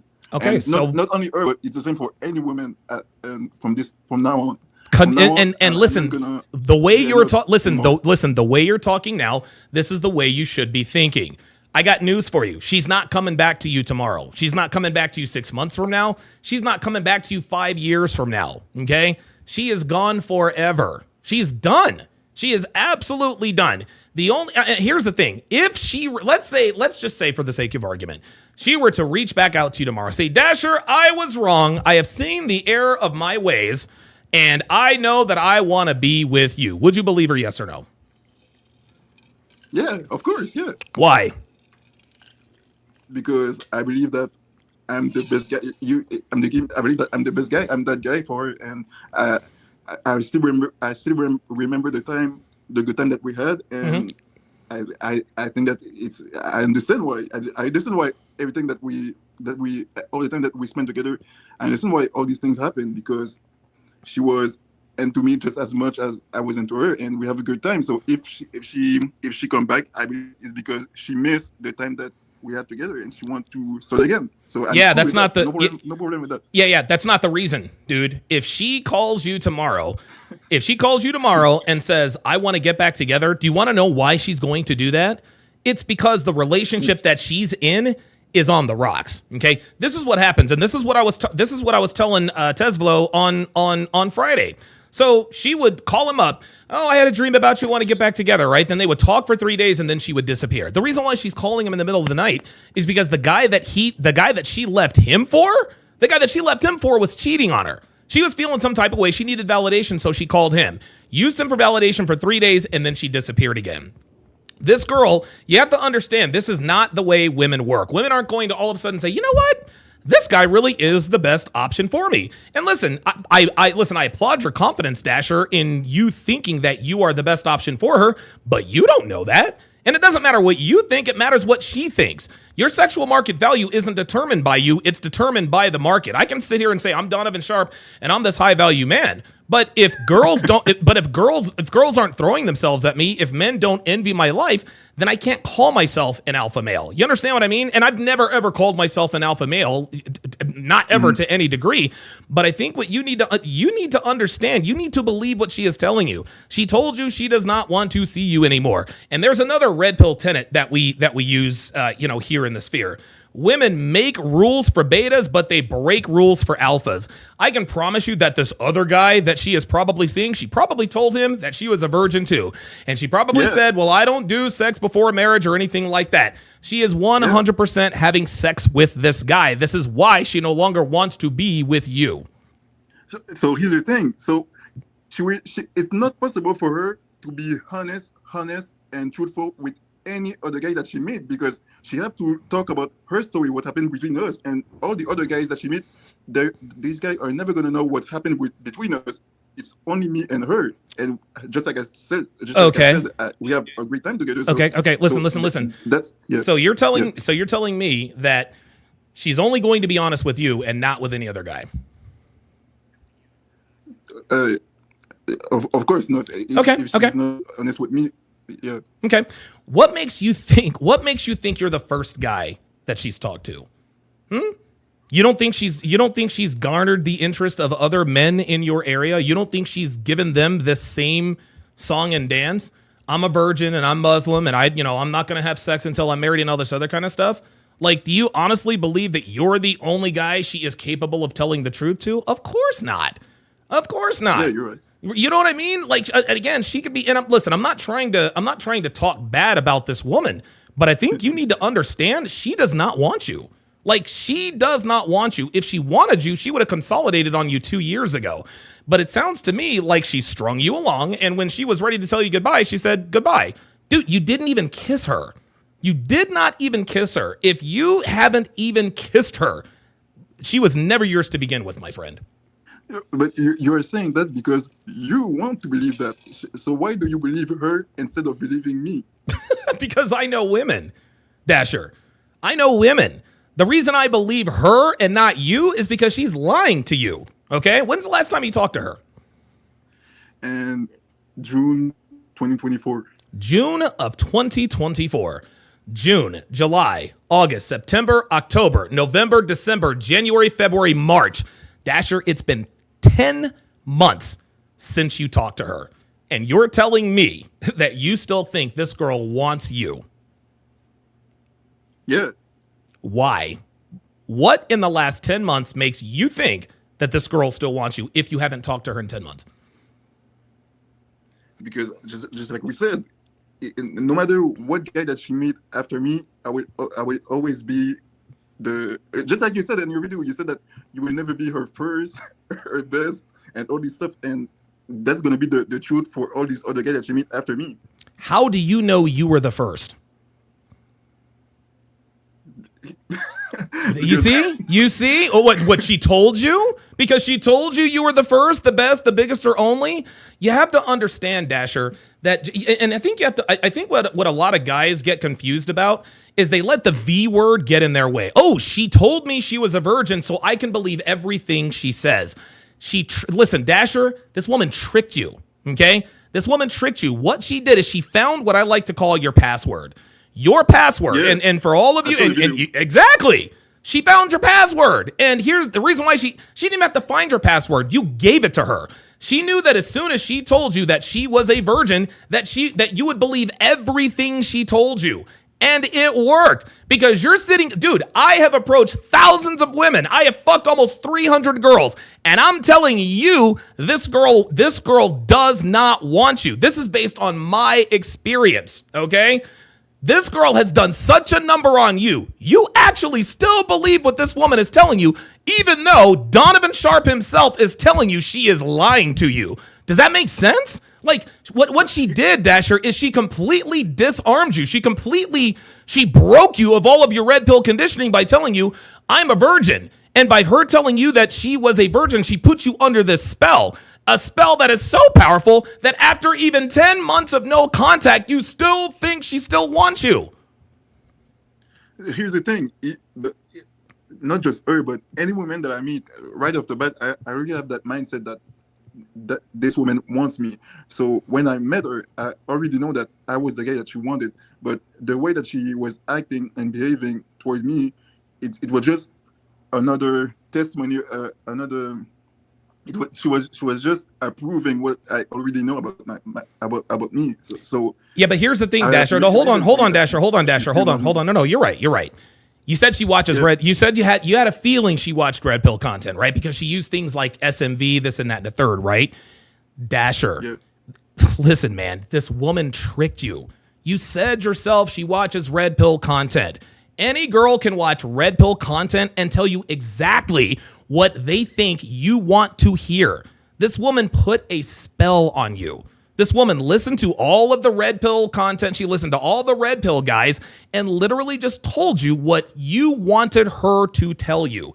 And again, she has you so far under this spell, you actually think that you still have a chance with this girl, even though you haven't talked to her in 10 months. 10 months, Dasher. 10 months. But here's the thing, because when she was saying to me that she doesn't feel the same way, I was saying to her that she's in denial and hold on, stop right there. Stop right there. Hold on. Stop right there. So she told you she didn't feel the same way about you. She told you, Dasher, I don't feel the same way. So let me get this straight. She tells you she's a virgin and you believed her. Now she's telling you she doesn't feel the same way, but you don't believe her. Is that what you're telling me? It sounds to see again. You're selectively believing what you want to believe. She told you straight up, I don't feel the same way, and you're like, well, of course you're lying to me. You do feel the same way because of X, Y, and Z. Why would she lie to you and tell you that she does not feel the same way? It makes no sense. No, here's the reason why. Because, like we said, she started to see the other guy, so she's in sabotage mode. She's self-sabotaging the situation with me so that she can get with the new guy. So that it's not me that she wants to convince, it's the other guy. Because the things that she said to me, this is what she's going to say to the next guy. She's going to say, oh, that I met a guy before you, but it was just a friend. It was just an acquaintance. Nothing serious happened. Yeah, he proposed to me, but I didn't like him like that. And she's going to tell what she has to say. She's going to say what she has to say to get the next guy. You understand what I mean? And what makes you think she didn't tell the guy that she's with now the same thing about you? What do you mean? What makes you think the guy that she's seeing now, you don't think she told him that she was also a virgin? Yeah, of course she's going to say that. Okay. So she's got him under he is now under her spell. And again, you haven't talked to her. Yeah, but here's the thing. You made a video about this. The guy is going to ask her, so what, did you have a relationship before? So what about your last relationship? And she's going to say stuff like, oh, she's gonna use a way to appear like that a good girl. She's going to say like, oh, it didn't work out. It didn't work out. Okay. And what did she tell? That guy. Hold on, Dasher. Stop. Dasher, stop talking. Dasher, stop talking. What did she tell you when you asked her about her last relationship? What did she tell you? She said that she'd never been in a relationship before, and this is why I wanted to be with her. Yes. Dasher, she lied to you. She told, listen, you told her exactly what you wanted in a woman. So she told you exactly what you wanted to hear. And here's the thing. Listen, I would be thinking differently if you two were still in contact. But bro, you haven't talked to her in 10 months. Like, she broke up with you 10 months ago and you haven't talked to her since. I just don't understand how you, after 10 months, could still be thinking that this woman still wants you. She told you, I don't feel the same way, but you're telling me that you don't believe her. But then when I'm telling you that she lied about being a virgin, you're saying, well, no, I believed her then. It's, again, you're selectively believing the things that you want her to believe.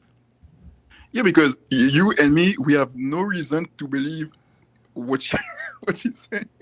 Yet, when she said that, that's exactly right. Yet you are choosing, yet you are choosing to believe it now. See, here's the thing, Dasher. And at this point, now you're being disingenuous, okay? You're telling me, but Donovan, you said don't believe anything a woman tells you. Yeah, when a woman tells you she doesn't feel the same way, Dasher, she's telling you the fucking truth, bro. She's telling you the truth, bro. She's not, no. Here's the thing, dude, and I'm just going to keep it real with you. It's fucking over, man. Like, it's over. No. It's over. It is time for you to move on. And because at this point, you're not only wasting your time, you're wasting her time. This woman does not want you. And here's the thing. You are in love with who you thought she was, okay? Even if she was who she said she was back then, she ain't the same person now. And I can guarantee you she is 841% fucking the dude she's with now. Otherwise, she would have called you once, at least once, in the last 10 months. But she has gone completely dark in 10 months, and you're still holding out this hope that she is the same person right now that you met way back in 2022. And I had my apprehensions about whether or not she was a virgin. And who knows? Maybe she was, maybe she wasn't. But I do know this. She is not a virgin now, number one. Number two, she doesn't want you anymore. And number three, you guys are never, ever, ever getting back together. Number four, I don't think you were really ever her boyfriend. Because if you never even kissed her, I mean, you said you never. And let me ask you this: how long were you guys boyfriend and girlfriend? How long did you guys talk romantically? So again, she said that she doesn't believe in girlfriend and boyfriend. How long? Okay, no. How long did you guys talk? From the summer of 2022 to the summer of 2024. Yeah. So 2 years, right? You talked to her for 2 years. Yeah. How many times did you kiss her? 0. There's your answer, dude. There's your answer. If I came to you and I said, my plan was not to kiss her. No, Dasher, no. You're full of shit. You're gonna tell me that an attractive 20-year-old you didn't want to kiss her? Come on, man. Of course you did. You're a man. Yeah, okay, so what's the problem? But that wasn't the goal. I wanted to make her my wife. Yeah, and how did that work out? You wanted to make her your wife. She doesn't want to be your wife. You went to the jewelry store. You bought her a ring. You proposed to her. She said no. Listen, she didn't say no. She said she was not ready yet. That's a no, Dasher. When a woman says for you, it means no. Not for me. For me, it means yes. So it means yes. So you asked her to marry you. She told you no, but you think it means yes. So and when we were talking about that, she said that the reason why she said that she's not ready yet, actually, she said that because she didn't want to hurt me. But I believe that she wanted to say yes. She was afraid of her parent reaction. Yeah, and right up until she told you she was seeing somebody else.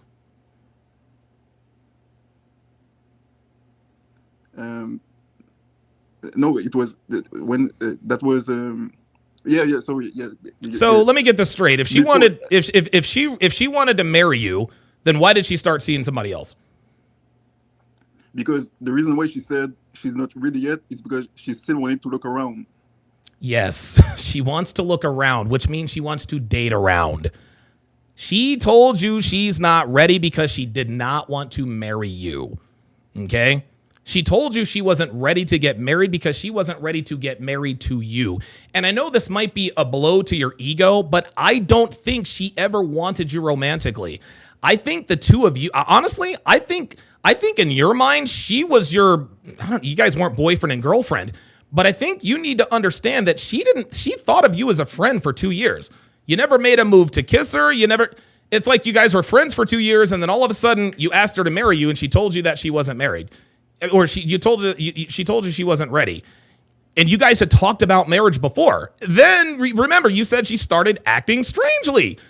I'm telling you, the time frame that she started acting strangely coincides with the guy she started seeing.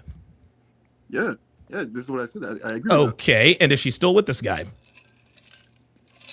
Okay, here's the thing. It's a yes or no question, Dasher. She's still with him. I believe that. I don't want to know what you believe. No, I don't want to know what you believe. I want to know what you know. Is she still with this guy? I don't know yet. You don't know if she's still with this guy? Do you follow her on Instagram? No, I don't know. I don't know her Instagram, and her Instagram is private anyway. So she's on Instagram, and it's private. Yep. Okay. Has she blocked you on Instagram? No, I've never followed her on Instagram. We were just talking in real life because we live in the same neighborhood. We take the same bus. Does she still take the same bus? Yeah. And you don't talk to her when you guys ride the bus? No. Dasher, it's over. She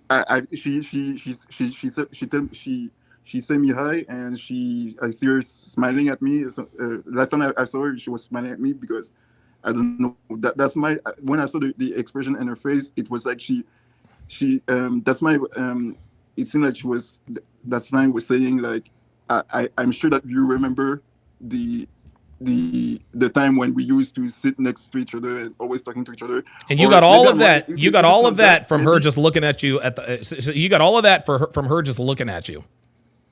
Maybe it means that. Maybe it means that she was taking like. Because I think that she knew what she was doing, because when she started becoming distant, I didn't understand what's going on, and it never crossed my mind. It never crossed my mind that she was seeing another guy, because in my head she was that innocent, pure virgin girl. So it never crossed my mind that it was another guy. I always thought that I was the only guy that she was seeing. Yeah, I think at the end of the day, man, this woman was not who she said she was. And even if she really were this virginal woman and this and that and the other, she's not the same now. Like, I think you need to understand, this is not the same woman you told me about on my live stream 2 years ago. She's changed. She's totally different. I agree, because if you could look at what I see in my head, it seemed that it's two different women. The woman that she was in summer 2022 is totally, completely different than the woman that she was in summer 2024. I don't know. It's crazy. It's really two different women. It's hard for me to believe that, but well, guess what? There you go. There you go. Cannot deny that. So yeah. I mean, look, it sounds to me like you're in denial, you know. And listen, I get it. Like, you know, you really thought that you even told me yourself 2 years ago, you guys are entertaining thoughts of, you know, marriage and kids and this and that and the other.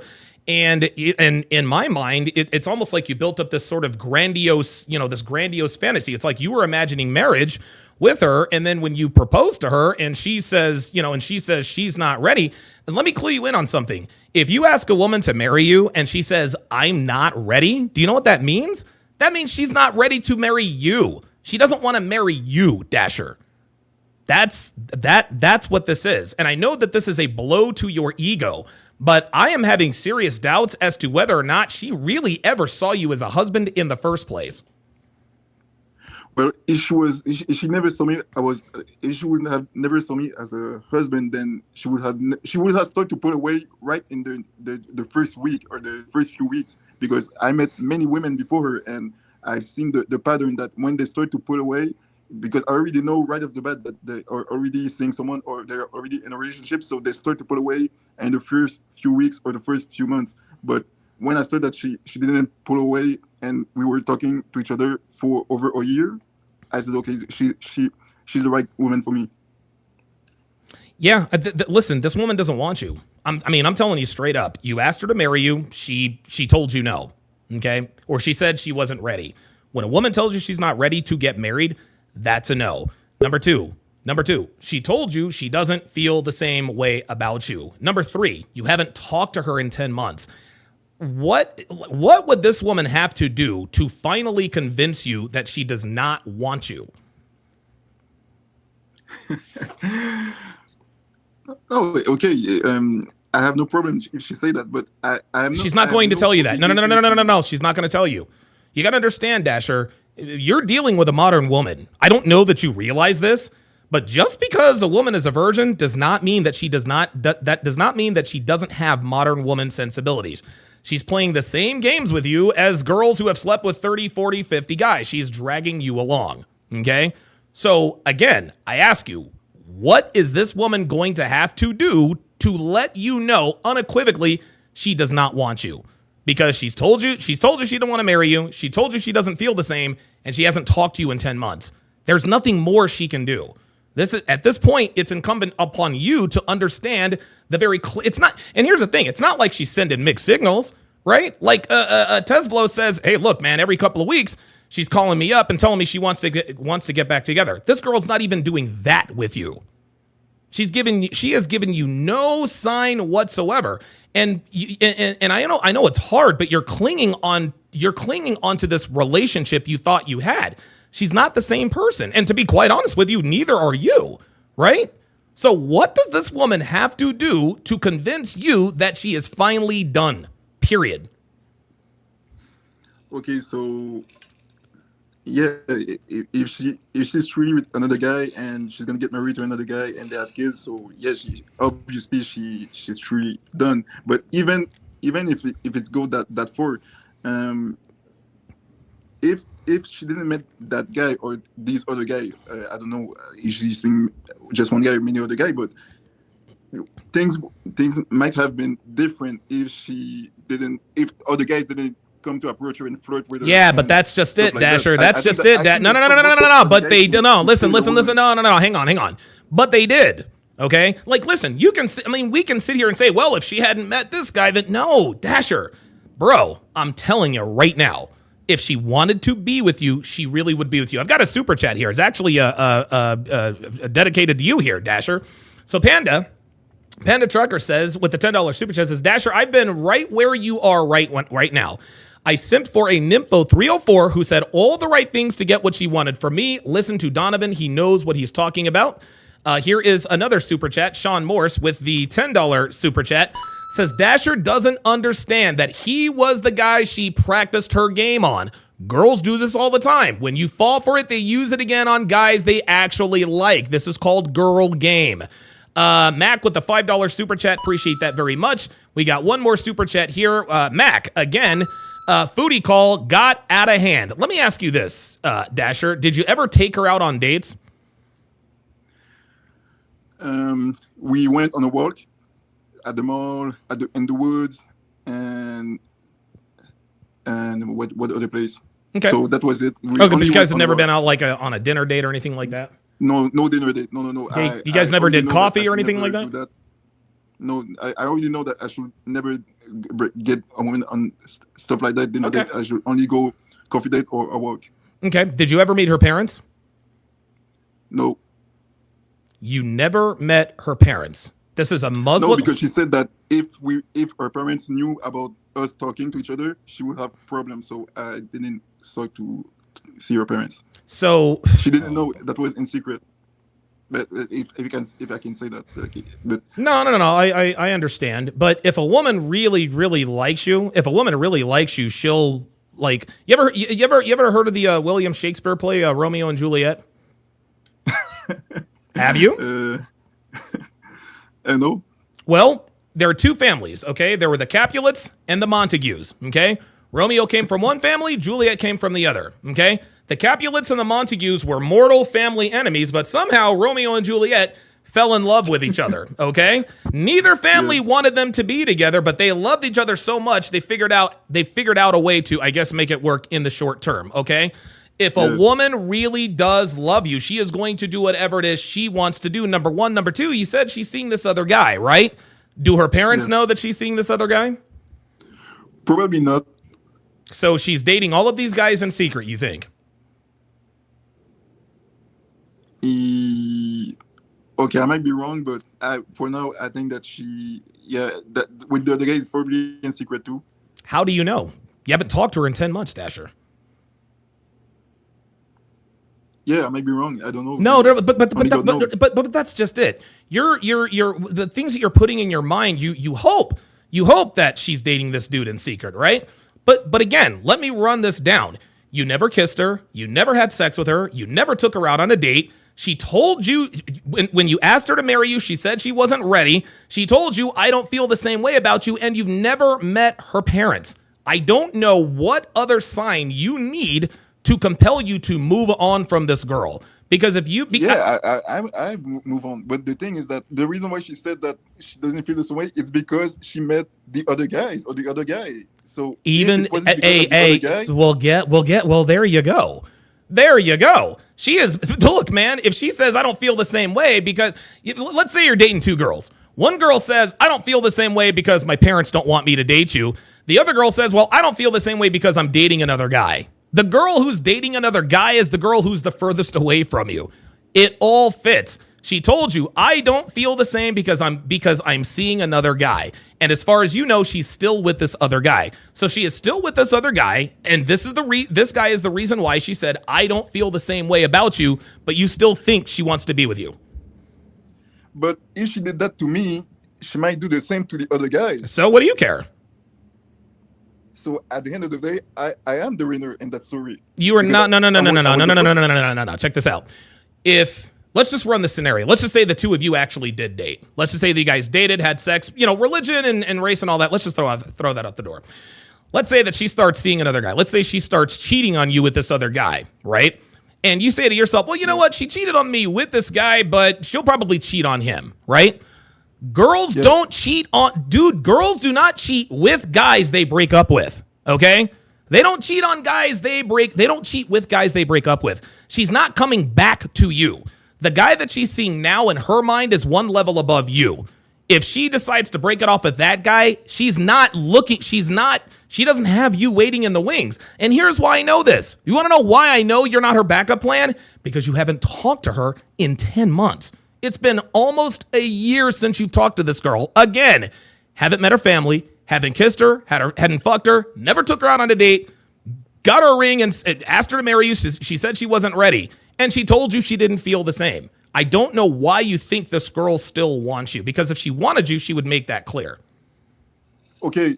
So what about if tomorrow she comes back? What are you going to say? If she comes back to you tomorrow, I'll give you $1,000. Okay. Right? If she come back tomorrow, I will reach out to you. But listen, the reason you're laughing is because we both know that's not going to happen. If she hasn't reached out to you in 10 months, what makes you think she's not going to come back tomorrow? Or what makes you think she'll come? What makes you think she's going to come around tomorrow? You keep saying, well, if she comes back tomorrow, is there some grand plan? Did she tell you she was coming back tomorrow? She might come back tomorrow. If I see her tomorrow, she might. I believe that it's really possible that she might come back tomorrow. Why not? Okay, that's a very good question.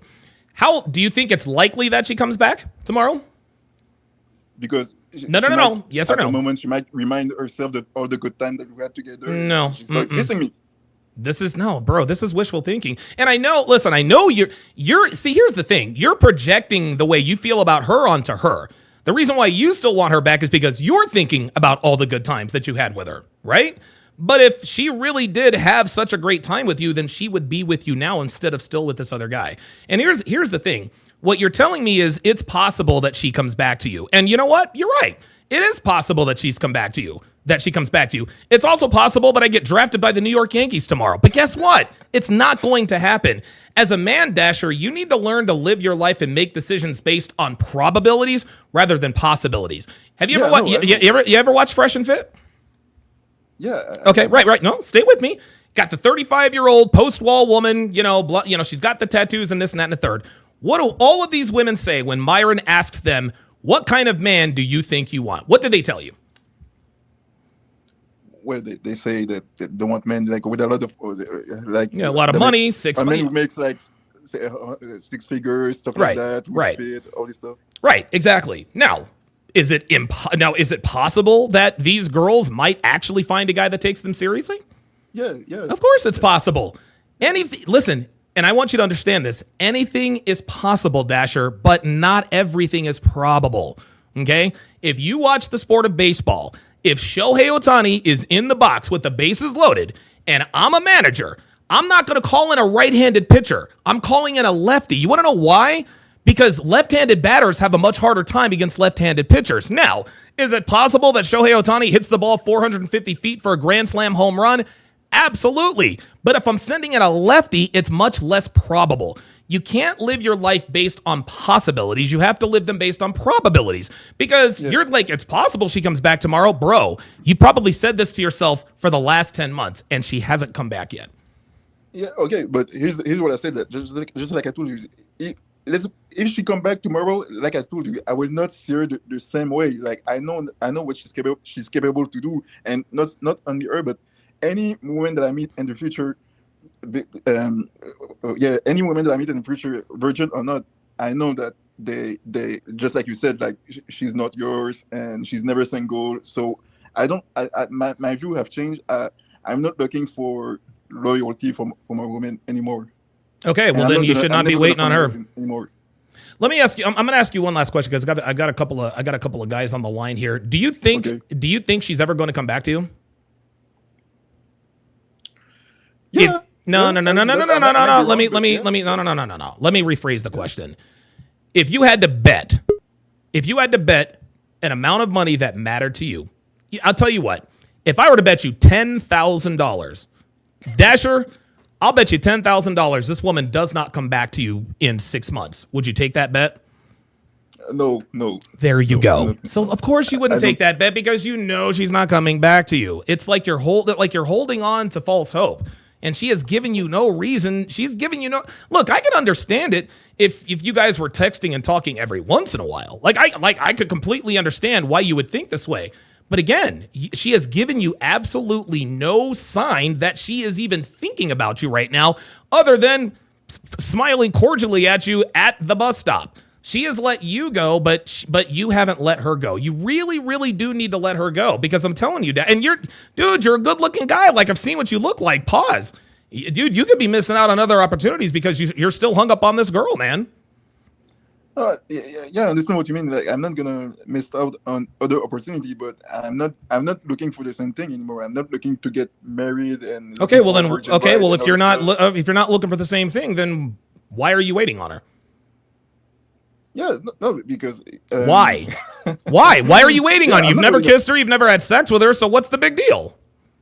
Yeah.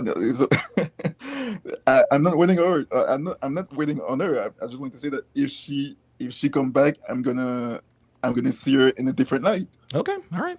Well, listen, listen, man. She's not coming back. I'm telling you right now, she's not going to. But why do you keep saying? It seems that you want to believe that she's never going to come back. It seems that this is what you want to believe. I don't understand why. Dasher, you keep telling me. See, here's the thing. You're. How can I put this? You're telling me that you believe that she's going to come back. Okay, I'm telling you that she's not going to come back. I'm not telling you she's not coming back because it's what I want to believe. I'm telling you she's not going to come back based on what you have told me about her. You asked her, no, hold on. You asked her to marry you. She said she wasn't ready. She never, you come up with all these excuses, but the facts are the facts. You never met her parents. You never kissed her. You never fucked her, okay? And she hasn't talked to you in 10 months.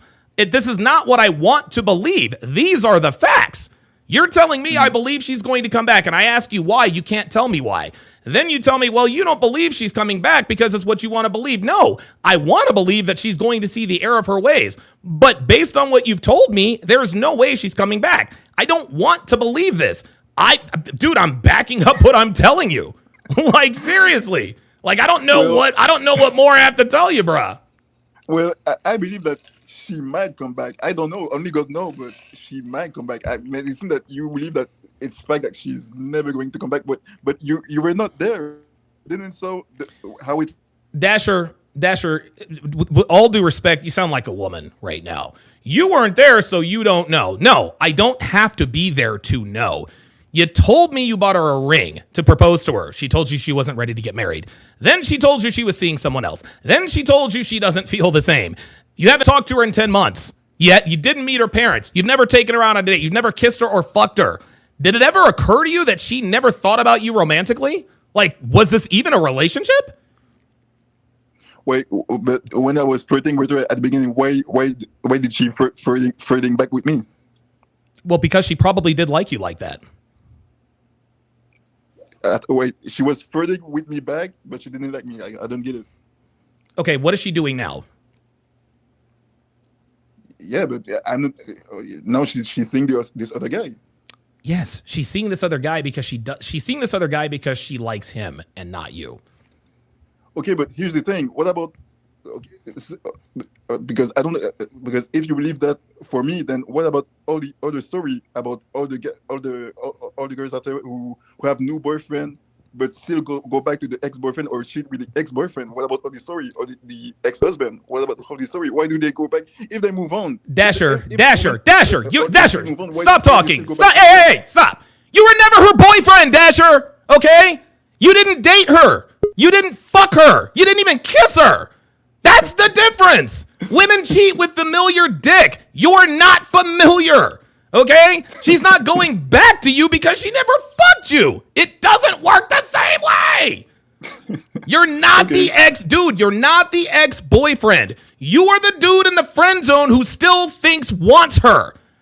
You are the dude who still thinks she wants you. Dude, she never, honestly, you told me yourself. You guys were in the honeymoon phase, and that's what you're basing this off of, right? Then her behavior started to change. As soon as her behavior started to change, Dasher, that was it. That was it. But the behavior started to change many months after that I proposed to her in 2023. And what about now? Yeah, because now, again, she met the other guy. So you're just going to wait around for her until this other guy is done using her, and then you're going to, what, take up the leftovers? No. I move on, but I'm going to the next girl, and I've learned from that experience. Okay, all right. Well, but, then you should then you should move on to the next girl, because I'm telling you, this girl is not coming back. This girl's not coming back. Okay, cool. Okay, so yeah, that was that. And okay, did I forget something? No. I think we've covered. I think we've covered all of it. Okay. So if let's just to close, let's suppose that if tomorrow she happened to come back, do you want me to reach out to you? No, because I know she's not. So okay, wait, we'll see. Okay, listen, we'll see. And listen, if she comes back, I want you to appear on camera with her. I'm not going to show it to the world, but I want to see proof. Okay, I want to see proof. Cool, great. All right, well, Dasher, thank you. Hold on, I gotta move on to the next guy. Let's go to 10 Sworn. Wow, 10 Sworn, I do appreciate your patience there. Okay, so 10 Sworn, where are you calling from today? I'm from New York, so okay. Right now I'm on a college campus. Okay. Right, and I've been watching your content. I like the content. I like the teachings. I don't really have like a relationship question. I just like have some type of advice on like game, because sure, I have this issue with like me personally. Like when I talk to a girl, the girl lets me we talk, I escalate, so and so, but like when it's time to close, the girl kind of just backs out. Okay. Like I had a situation recently, right? It's a pretty like interesting situation. So I met this girl off of Tinder, right? This was just recently, right? Okay. I met her off of Tinder. Right, showed her my face and everything. Okay. She connected with me like really quick. Like we kind of like hit it off like in a week, right? Okay. We went out and I was talking to her. She let me touch her and everything. Sure. All that stuff. And then when we was outside, she got drunk and like she went with this other guy, right in front of my face. And then at the same time too, she had a boyfriend at the time too. So her boyfriend caught us like outside. Okay. And my issue is like with her, while I'm like talking about this situation, is because this girl, like I was escalating, but when I tried to kiss her, she said no. Okay. So I'm thinking, okay, she doesn't like me like that. Right. So after she did all that stuff to me, she called me like 6 times like on the phone, and I didn't want to take her back, obviously, because it would be pretty dumb. But sure. I said okay, because I'm on a college campus, it's kind of boring here. I mean, she's talking to me. I'm not gonna give her like boyfriend energy, but I'll just like talk to her just to talk to her. So the thing with this girl was like, we started talking again, and then she said I'm her boy best friend now, right? Oh wow. Like, yeah, I don't know. It's yeah. So thinking, okay. Yeah. Listen. When a woman calls you her friend in any capacity, You got it right the first time. She doesn't like you like that. That's the first thing. The second thing is you guys went out. She got drunk and left with a guy in front of you. She did not. That was clearly disrespectful. A woman doesn't have to be sober to disrespect you. She can actually be drunk and disrespect you. Even though being drunk lowers your inhibitions, that doesn't mean that people are not aware of what they're doing. So yeah, if I were you, listen, this girl is wasting your time. The only reason she's talking to you is because she's bored and is looking for someone to validate her. You can tell yourself and you can tell us, all right, I'm just going to talk to her and I'm not going to give her boyfriend energy, but you still want to fuck her. And she knows that you still want to fuck her, but you never will fuck her because she's already disrespected you in the worst way. And she called you her boy best friend. It's a wrap. That's very true. Yeah, that's very true. So this story doesn't end here. There's a lot. And I agree with what you're telling me. So, all right. Yeah, after she called me 6 times, black women, they like to use like plausible deniability. She was telling me, oh, we was never dating because I never said I was your girlfriend. So I said, okay, whatever. So fast forward, right? She got a boyfriend, right? Because she would tell me everything, all her because I'm the boy best friend, obviously. Yeah. She would tell me everything, right? Mm-hmm. All her relationships, all her secrets, and then she ended up getting a boyfriend, right? Yep. And the thing that's confusing me the most is like we said, she doesn't like me, right? Right. She doesn't like me at all. But when she got this boyfriend, she started giving me a different type of attention. So the first thing is she doesn't like the fact that I talk to other girls, which is kind of I'm so confused because I'm at first I thought she was joking. She doesn't care that you talk to other girls. Yeah, that's what I was thinking too. Yeah, but she doesn't care. Recently, I was on FaceTime with her, right? One of my friends was talking to me, and she got pissed off, and I'm like, that doesn't make sense. The second thing is when she was with her boyfriend, and she got drunk, she got drunk at her boyfriend's house. Yep. She said she wanted to come see me in my dorm. Yeah. And I was just. And she never did she?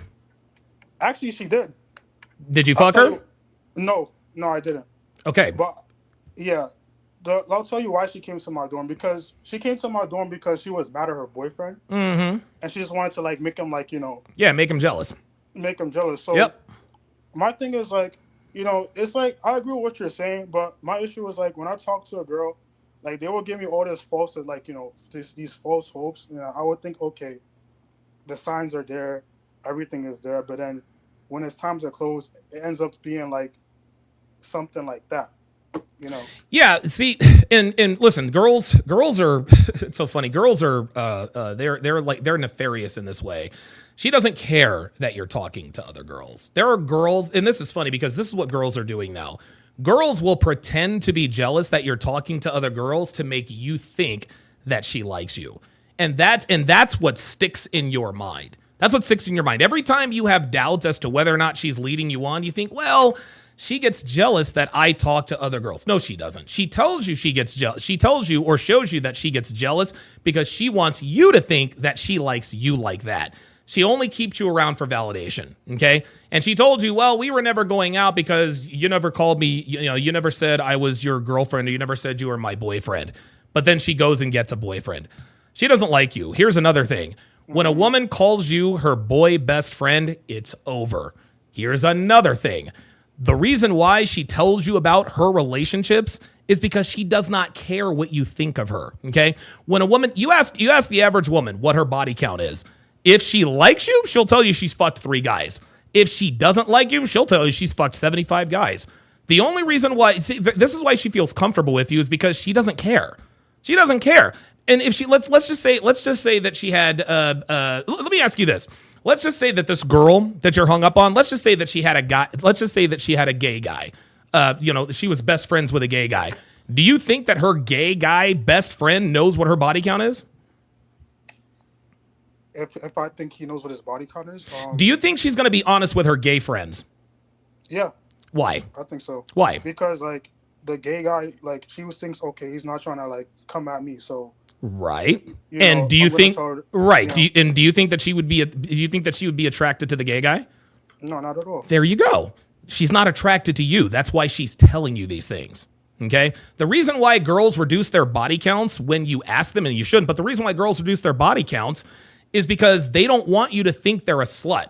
And if they don't want you to think, that's why all the girls on Fresh and Fit lie about their body counts, because there might be somebody out there that they might like, okay? But if they're in a room with their girls and their gay best friends and this and that and the other, her friends know all the secrets because she's not trying to fuck her friend. She's not trying to fuck her gay friend.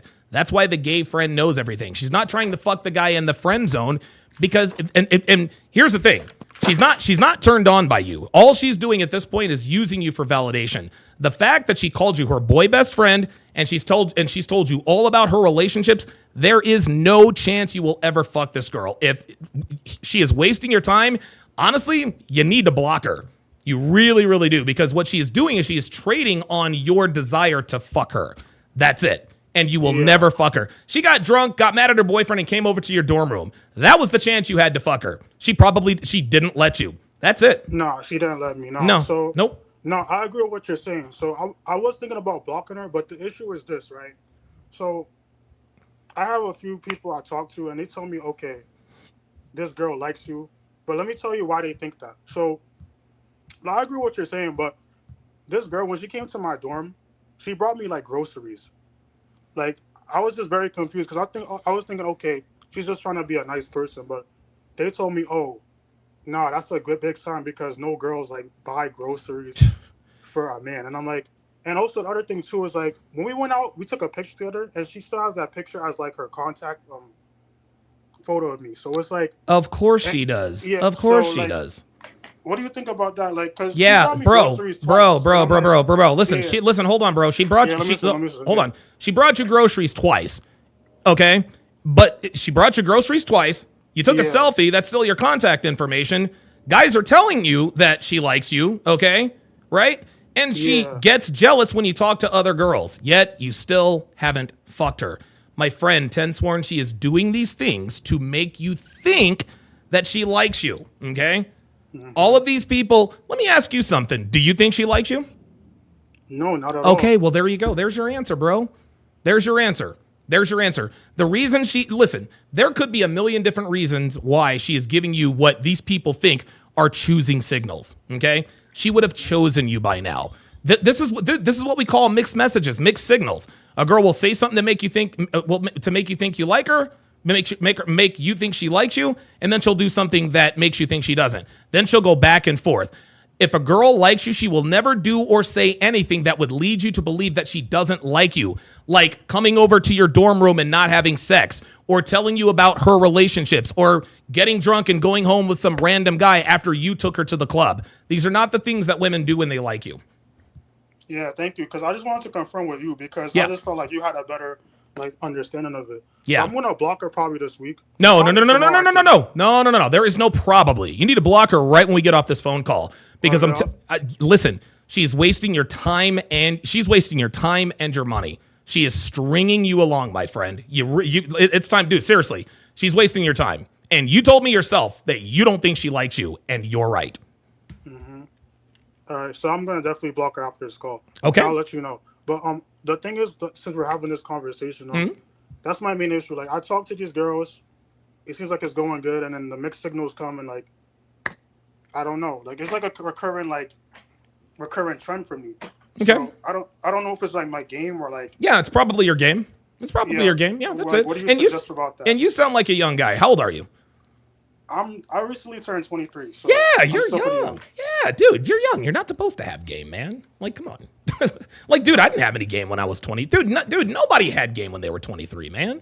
And you're dealing with college girls who are getting dick thrown at them all the time? Nah, dude. This is like, and I know it's frustrating now, but continue to make mistakes with these girls so you know what to look for and what not to look for.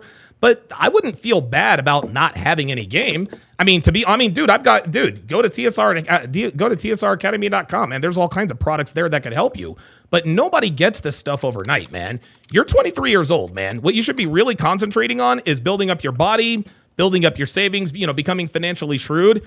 Still deal with girls. Just make sure you don't get anybody pregnant. But yeah, dude, you're not supposed to have game. You're only 23. Okay, makes sense. So I've been looking at your website. I'm thinking about buying the when I graduate in the next month or so. Okay. I'm thinking about getting the which book do you recommend first? I would recommend the free ones first. The Dead Bedroom, The Cure for a Sexless Relationship. All you got to do is put in your email, and you'll get access to those, to those 3 ebooks. And I'll tell you what I'll do for you, man. Are you a member of my Discord? Yeah, I recently joined your Discord yesterday. All right, actually. cool. Yeah, send me a private message. Give me your email address, and I'll give you how to master the game for free. All right, thank you, man. Let me just send you a text right now. A text?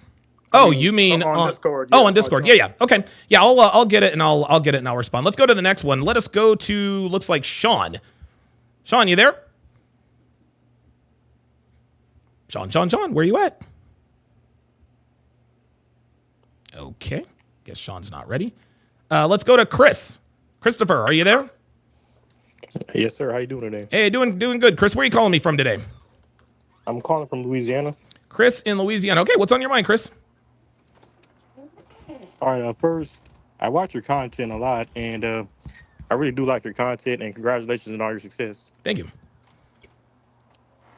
So my question isn't really a relationship question. Okay. It's more like a life question. Sure. So I recently turned 27, and I recently landed a job, that's pretty good. Plenty of opportunities overtime. My hard work in school, paid off. Good. And my question is, I kind of spent like my early 20s kind of like fucking off and just, making mistakes. Mm-hmm. And I'm kind of now seeing the incline of, the opportunity. So what is your advice on how to set myself up to be successful later on, and is there still like a good chance for me to be successful at this age that I'm at right now? It's going to take a while. Listen, you're 27. You made the, you said you fucked off in your 20s, whatever the case may be, but you've got a really good opportunity. How do you define success? Well, I would say defining success would be being able to control, my time, mm-hmm. and not having to, make income without having to be somewhere, without having to clock in somewhere, Okay. So, and being able to provide for people around me. Okay. All right. Right. Financially successful, et cetera, et cetera. Yeah. I mean, I'm not like a career counselor or anything like that, but you are still in your 20s. Okay. You know what MLD says: make money, make muscles, learn game, hold frame. If I'm you, I live in the gym. I work as much overtime as humanly possible until I turn 30. Then maybe I dial it back. If success to you is being able to make money remotely, there are plenty of opportunities out there. Okay. And how do you think somebody in my age in general should navigate, the grind and dating?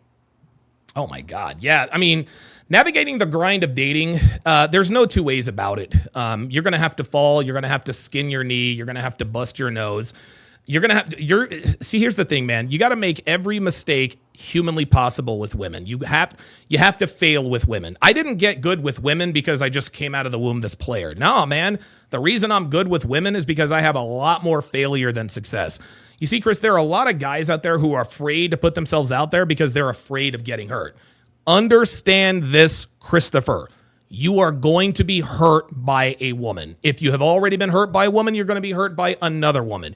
Pain is inevitable when learning how to deal with women and navigating the dating market. No one, and I mean no one, not me, not Myron, not Andrew, not Justin, not Tristan, none of us are impervious to the pain that comes from dealing with modern women. The only way you are going to be able to get where someone like I am is you have to have experience. That's what it all comes down to, man. You got to get out there. You have to approach, you have to date, get hurt, fall, all that good stuff. Just make sure you never have children. That is my one piece of advice. Make all the mistakes. Just make sure you wrap your junk. That's all you got to do. How do you navigate it? You navigate it straightforward, man. There's no way, because when you say navigate, what you're really asking me is, how do I navigate the sexual marketplace and not get hurt? No, my friend, failure is inevitable. Failure is inevitable in everything. It's inevitable with our family, our jobs, our careers, our dating, relationships. You are going to fail. The question is how are you going? See, a lot of people say they want to be successful. And of course, we all want to be successful. We're all human beings. the most successful people in the world, Chris, are people who understand how to deal with failure and how to learn from it and apply it in the future. That's what you're going to have to do, man. You just got to go straight up, man. You're just going to go straight on. Okay, thank you. And another question that I just have, not to take up too much of your time. No, you're good. Like, how do you navigate like from when you're grinding, working all the overtime that you can, you're on your grind, but you want to also, meet someone, you also want to be in a relationship. Is it possible to navigate the two to kind of work your time on grinding and going out there in the streets? Time management has a lot to do with it, but dude, you're only 27. Girls aren't going anywhere. Number one. Number two, you should not entertain being in a relationship until you are at least 35 years old and have fucked at least 35 women. Now, obviously, you want to go out, you want to date, you want to get laid, etc., etc. Don't date anyone seriously. Just do everything casual. Do everything casual. Do not commit to anyone until you are in your mid-30s. That is my advice to you. Okay. Thank you for that. That was all the questions that I have. I really appreciate this, Donovan. No problem, man. Call back anytime, brother. Okay, let me go to Sean. Sean, are you with me? Yeah, what's up? Hey, what's up, Sean? Where are you calling me from today? New York. Sean in New York. What's on your mind, Sean? Hey, so first of all, thanks for making the Womanese books. Absolutely. I went blind in 2018. Okay. So I can no longer I can't pay attention to body language anymore. So now I have to listen to the words. And okay.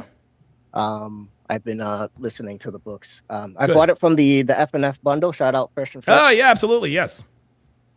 My question to you is, there's not really much content for blind people. I don't there's I understand that we have the cold approach, and I don't know how I would navigate that.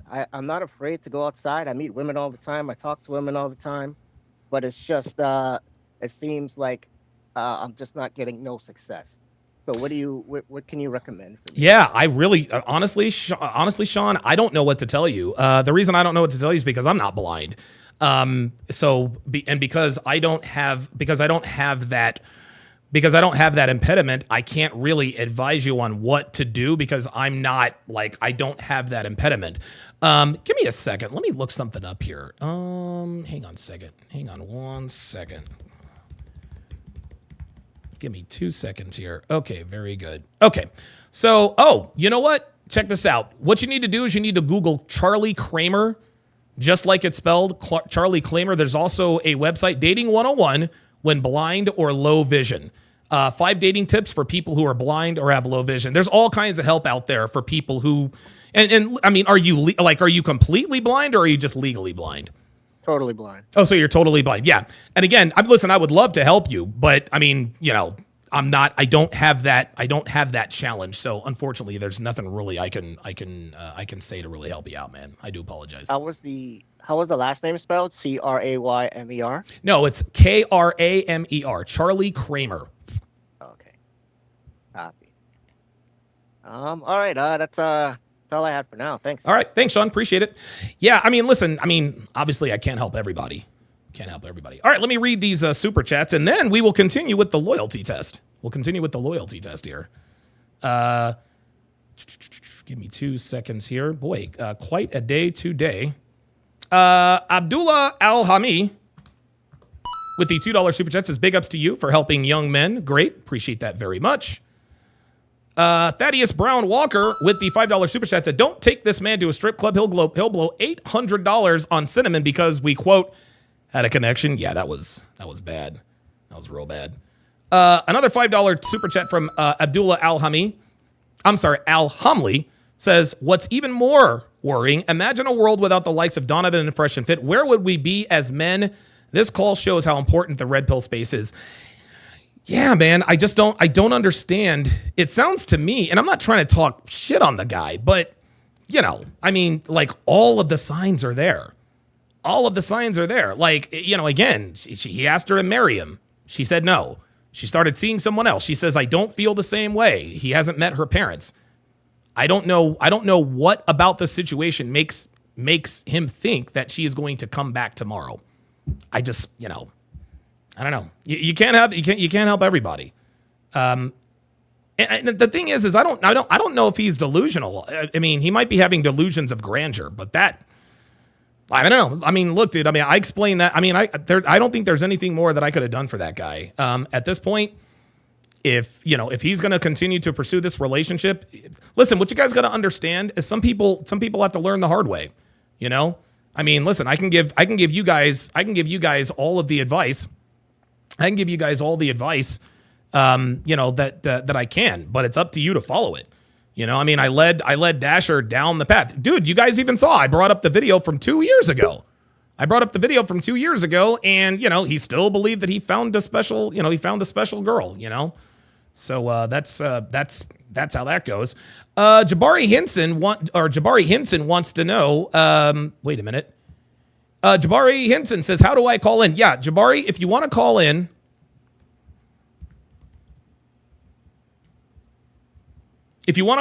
oh wait, that's not the link. Oops. My bad. Oh wait, Jay Blaze, stay in there. I think it dropped me. Hold on, Blaze. I'm gonna come to Blaze in a second. I was just in there.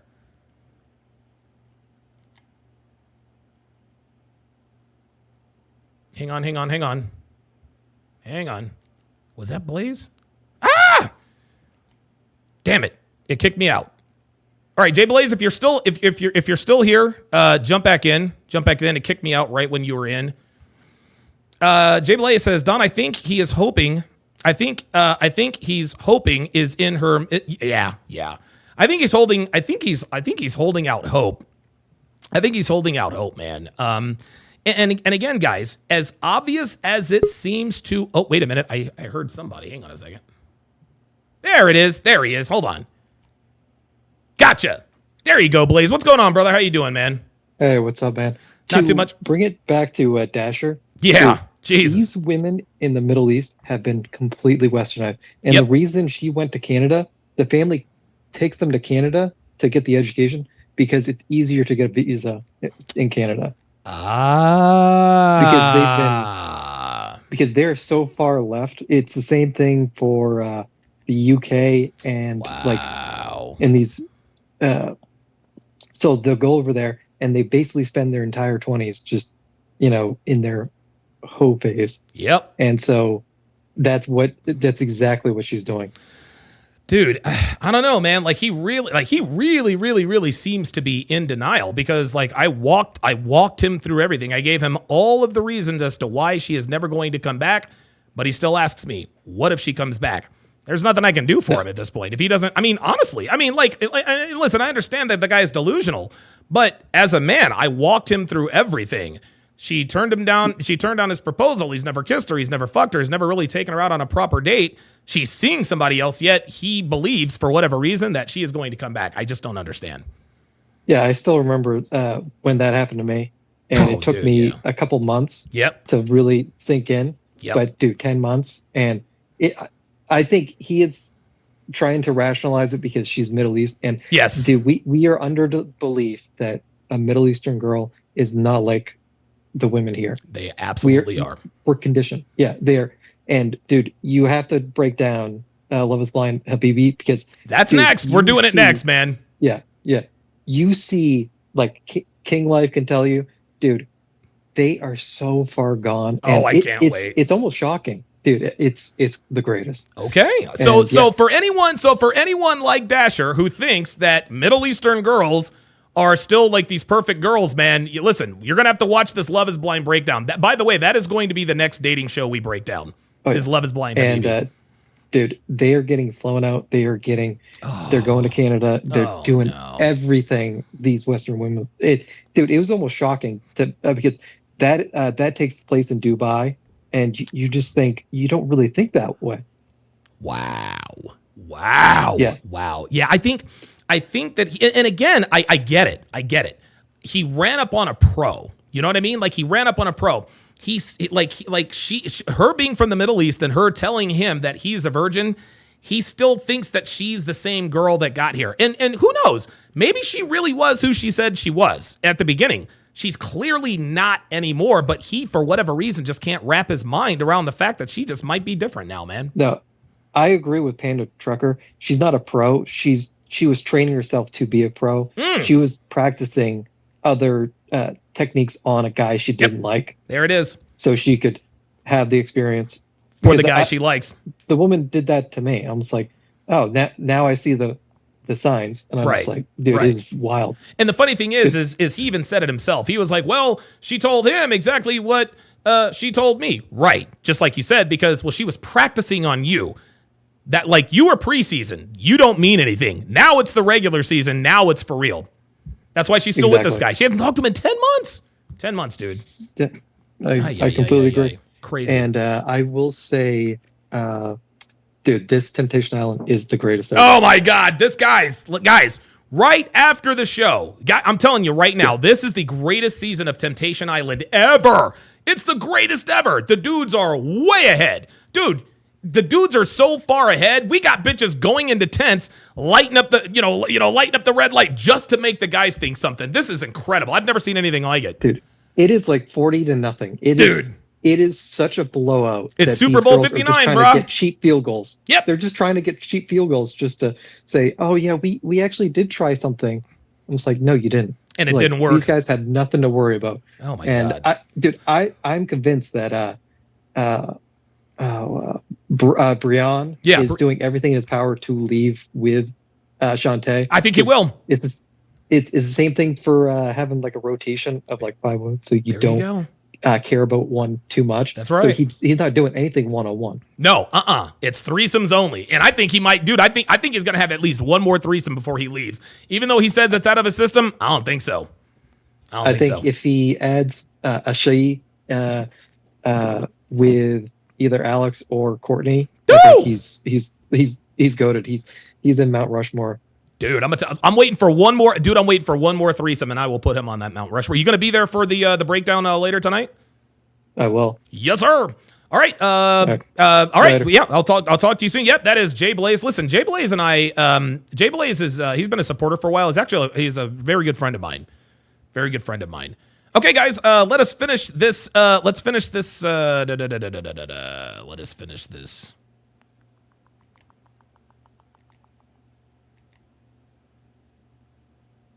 There we go. Let's finish. Okay, so let's finish this. Let's finish this reaction here, and we will continue after. See any red flags? Anything? She's a little talkative. See, he said she's a little talkative. Do you see how nervous he is that she is a little talkative? See that? Oh yeah. Might be the caffeine. Part of doing your job is flirting a little bit, maybe to get like a few tips. So, like, isn't that like how nightlife works? Yeah, kind of. Yeah. I would. Oh. I ain't gonna lie, I would flip. Young people, and sometimes they get annoying. And They hit on you a lot, right? Like, I feel like that's you get hit on probably like every night, right? yeah, sometimes they do, and then sometimes they don't. Okay.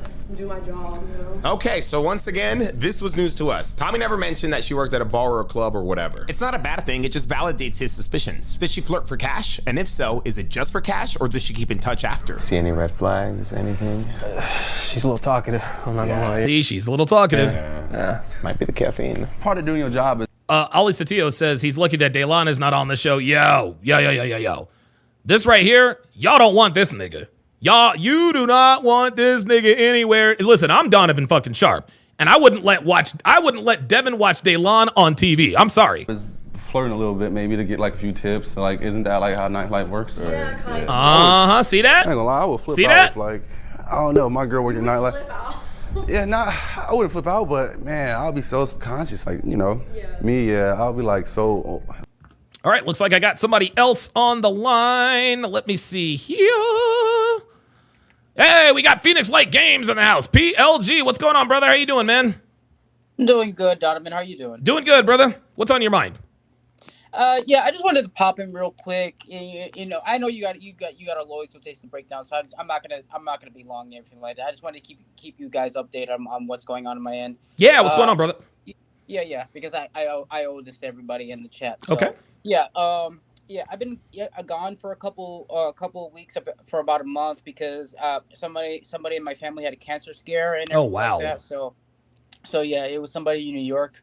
So yeah, I had to leave, for a couple weeks and stuff, and that's why I had to postpone everything on my channel and stuff like that. So, but yeah, I was taking care of stuff on my end. So, but yeah, but I'm back. I'm back now, and I'm gonna get everything ready. I should be able to say give a definitive date, maybe in about a month. Okay. Because I'm back into my old schedule, back at my at my original work location, and but yeah, everything's going good, and yeah, I just wanted to give you guys an update, and I do actually have a question for you, Donovan. It's Sure. an off topic thing, Sure. but I have an idea for a first video. And I wanted your feedback on it Okay. for a title. Well, it's a title, but also I wanted your feedback on it if that's okay. Sure. Yeah. Yeah. For my first video, I was gonna title it how do I say this?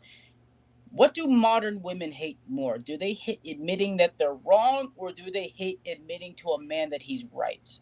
Oh my God. Yeah, and that's why I recently texted you about it. I know it's been a few weeks, but I had a lot of stuff on my mind. That's why I haven't texted you back. So that's why I do apologize for that. No, that's all good. That's a good question. That's what I wanted to talk to you about, and I wanted your opinion on it. Well, actually, I don't know, your humble opinion. What do you think modern women hate more? Do you think they hate admitting that they're wrong, or do they hate admitting to a man that he's right? Well, they hate both, but they hate admitting that they're wrong more. Because what's the first thing that happens when a modern woman sees proof that she is wrong? What does she do? She doubles down, right? Yeah. But if a man, and again, if a man is right, you would expect that the woman is in essence wrong. But if it's either one or the other, modern women are allergic to accountability. They're allergic to accountability. And if they're allergic to accountability, then they're allergic to saying that they're wrong. I think they hate both, but I think they hate admitting that they're wrong more. Yeah. That's I already knew that they hated both. I just said I've just seen so much stuff. I've seen so many of your breakdowns on Fresh and Fit. Whenever Myron goes back and forth with these bitches and shit, and but I don't know, in certain circumstances, I see them like you haven't seen this, but there was this one bitch that Myron was going back and forth with. Yeah. And towards the end of the show, she didn't end up getting kicked off, but she was on these passive aggressive type bitches. And shocker, she was a modern black woman. So of course she was. We already know how that goes. Of course she was. We already know that goes. But one thing that she said towards the end of the show, she says that I'm not going to give him the satisfaction. I'm like, there you go. Are you a fucking child? There you go. There you go. So I'm like, and that's what tells you that they hate admitting that a man is right. You know what I mean? Like they hate both. They just hate admitting fault more. Oh, so in your opinion, they just hate admitting fault more on their part rather than absolutely. Right. They hate both, but if they had to choose one or the other, they would say, okay, modern women would rather admit that a man is right than admitting that they're wrong. They hate both, but if push comes to shove, admitting that the man is right is the lesser of two evils in their mind. Okay, got it. Because if they admit that they're wrong, in their mind they look worse. There you go. That's why they double down. All right. Thank you. I appreciate it. All right, no problem, man. I'm gonna get to Jabari, but call in anytime, man. Yeah. I was just writing down notes and stuff, and I wasn't really completely sure because I've been seeing both on both ends, so I wasn't sure. But thank you, I appreciate it. All right, appreciate it, man. All right, Jabari Henson, man, dude, I think this is the very first time I have ever talked to you. Like, this is the first time I'm finding out what you look like, man. So what's going on, brother? How you doing? Yeah, man. Not too much. Just kind of wanted some, I guess, player advice. Okay, what you got for me? Say again? What you got for me? So, I've always had my way with women. I'm 6'2". I got six-pack abs. I made pretty good money throughout my life. I'm 29 years old now, living in northern Colorado. Oh, nice. And, I've always had my way with women, never really had trouble. Of course, I've had heartbreaks and everything players have always been through. But I think I ran up on kind of like, I guess what we would call an apex predator. Oh, boy. And so she's right now, we're still fucking and all that. She's in the sex-only category. Okay. But I just wanted to ask you, should I just leave her alone? Because something happened a couple weeks ago that I probably should have just stopped talking to her. Okay, what happened? I'm still talking to her. So basically,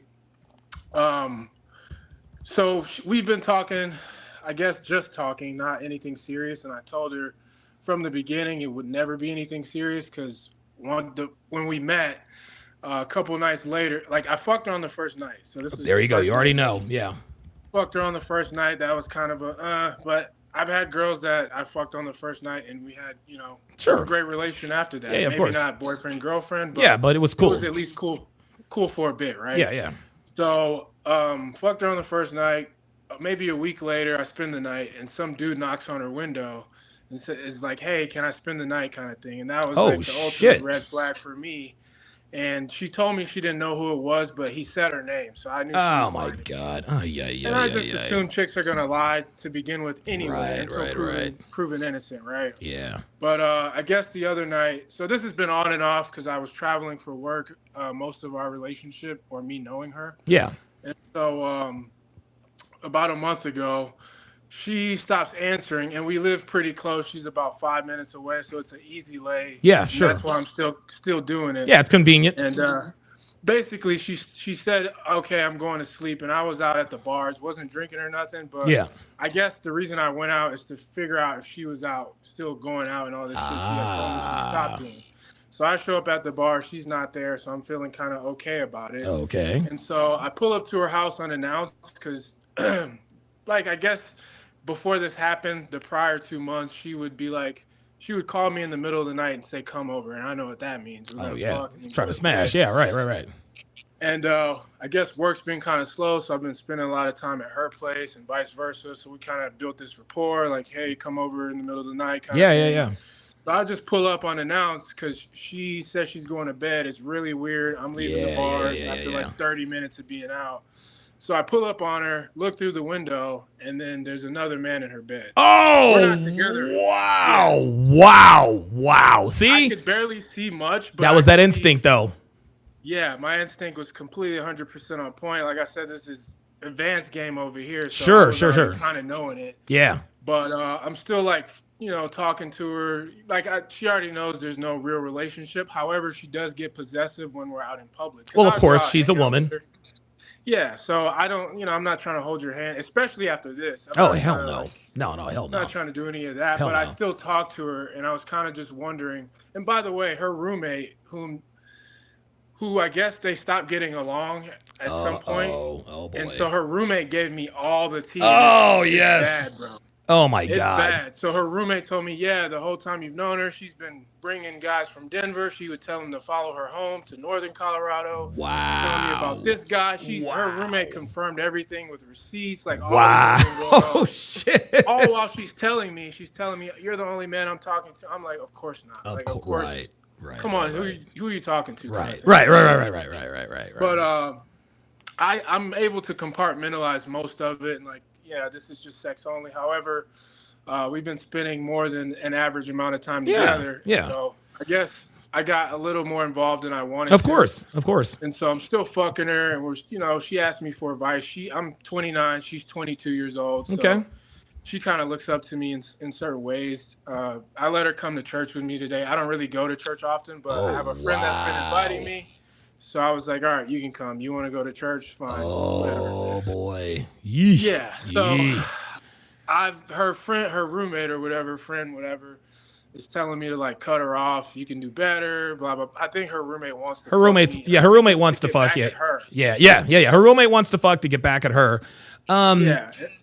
I don't know if I should cut her off. I'm going through some things with courts and all that right now. Sure, that's fine. It's like I don't got time to get out there and see other women. So I guess I'm starting to get what you would call one-itis kind of thing. Yeah. Like, because she's the only girl you're fucking. 5 minutes away. Yeah. And like, it's convenient. Yeah, but it did like seeing that. She did end up seeing that I was at her place and I saw everything. So she knows that. And I confronted her about it. Oh, wow. Like, I would have never known had I not trusted my gut and like pulled up. Like pull-up action, right? And so this is advanced game. Like I said, I didn't get mad. I just took off. Sure. On everything. Sure. She reached out to me and was like, I'm super sorry about that. I don't know what I was thinking, blah, blah, blah. And again, she's kind of like, I guess what I found out from her roommate, she's been, kind of like the town fucking the town slut, hell. I guess you could say. Town slut. Yeah. there's numbers of people that we both know that, you know, can confirm some of this stuff. Sure. Again, I'm not taking her serious or anything. Of course not. But Of course not. I'm just fucking her. But I don't know if I keep fucking her, you know, are we getting more and more in the weeds here? Yeah, you know, yeah. It sounds. She's been angling the whole time I've known her. She's angled for a relationship. Told her no after that dude knocked on the window. Like, hey. Oh, yes. We can be friends, is what I said, and we're Yeah. just basically friends with benefits, and she accepts that. You know. You know, let me tell you a few quick stories. I don't know if you're familiar. So I used to date this, or not date. I used to try to fuck this girl named Carla, and I rented her a house, like everything in my name, signed the lease, electricity, cable, all that. Like, dude, I was super sympathy. I remember one night, I'll never forget this night. Her and I are standing out on her porch, my porch. We're smoking a cigarette. And there's this dude in a BMW, like a street over, like right next to her, just sitting there on the corner. And I'm like, who the fuck is that? And Carla says, I don't know who he is, but he's like, I don't know, da-da-da-da-da. And he was just sitting there. And she pretended like he didn't know. She pretended like she didn't know who he was. She's like, well, if he knows who I am, he needs to come up over here. That dude clearly knew who she was. Another girl I was dating, her name was Tatiana. I was the side dude. I didn't know she had a boyfriend. She told me that she was in Columbia, South Carolina, and these people randomly approached her to have like group sex. I'm like, what? Like they just randomly and so when girls tell you these, and girls will tell you these stories a lot of times, Jabari. Like, dude, I remember, oh my God, like actually it was 2 months before I even met Devin. I remember there was this one girl I was seeing. She told me that, and she traveled for work, and she said that she walked into her hotel and she saw like these shady people, and they said, hey, you want to come up and do like a gangbang? And then so you understand what I'm saying? So, and so what I had to put into my mind, I was like, dude, like, you don't, like, do you really think I'm stupid? A person isn't going to, like, in this day and age, people aren't just going to roll up on a woman and say, hey, you want to do a gangbang? You want to do group sex? Random dudes don't just knock on your window and call your name if they didn't know who you were. So you already knew that she belonged to the streets. My advice to you, you got to cut her off. And the reason why is because you probably don't realize this yet, but you're starting to catch feelings for her. It's natural that when you start spending more time with a woman, when you're at her place, when she's at your place, you start to build that rapport. It is inevitable, no matter how much you try to fight it, that you are going to catch feelings with her. If you spend too much time with a woman, at some point you are going to start to catch feelings for her. And she probably already started to catch feelings for you too. That's probably why she kept angling for a relationship. But we already know that this girl, listen, she's the town slut. She's the town bicycle. If I were you, and I know you're going to miss out on the sex, and I know it's easy, but if you don't stop seeing her, at some point, you're going to get to the point of no return in terms of your feelings, because you took her to church with you. That is not a small deal, Jabari. That is not a small deal at all. I don't go to church often. This was kind of like a buddy invited me. Yeah. And I was like, I'll show up. And I told this guy kind of what happened too. And it was kind of weird for me to even, she asked me to come, and I was like, I'm going to end up spending the night with her anyway. So just make it a whole day ordeal kind of thing. And like I said, I've compartmentalized most of it. Like, what you're saying is right. But for most of our relationship, it's been strictly sex, especially after that first interaction. Yeah, of course. Dude's knocking on the window at 2 a.m. Yeah, come on, scrawny man. hair kid. Yeah, some scrawny hair college kid, because it is a college town, and she's a smoke show. And in the beginning, I thought, maybe I could match up with her, like, sure, body for body kind of thing. Yeah. I'm no match for her. No, we're no match for any woman, man. Yeah. If we get over on a woman, it's probably because she had a bad day or a bad game, man. Because when it comes down to it, women are always going to have more game than us because they have more options than we do. If I were you, I would either cut her off or I would start to wean myself off of her, because if you don't, very, very soon, you're going to start to catch real feelings for her. And if you catch real feelings for this girl, she is going to turn your life upside down, man. Okay, what are your thoughts about this? So you can say it's simpy or not. It's kind of like that's fine. CGA's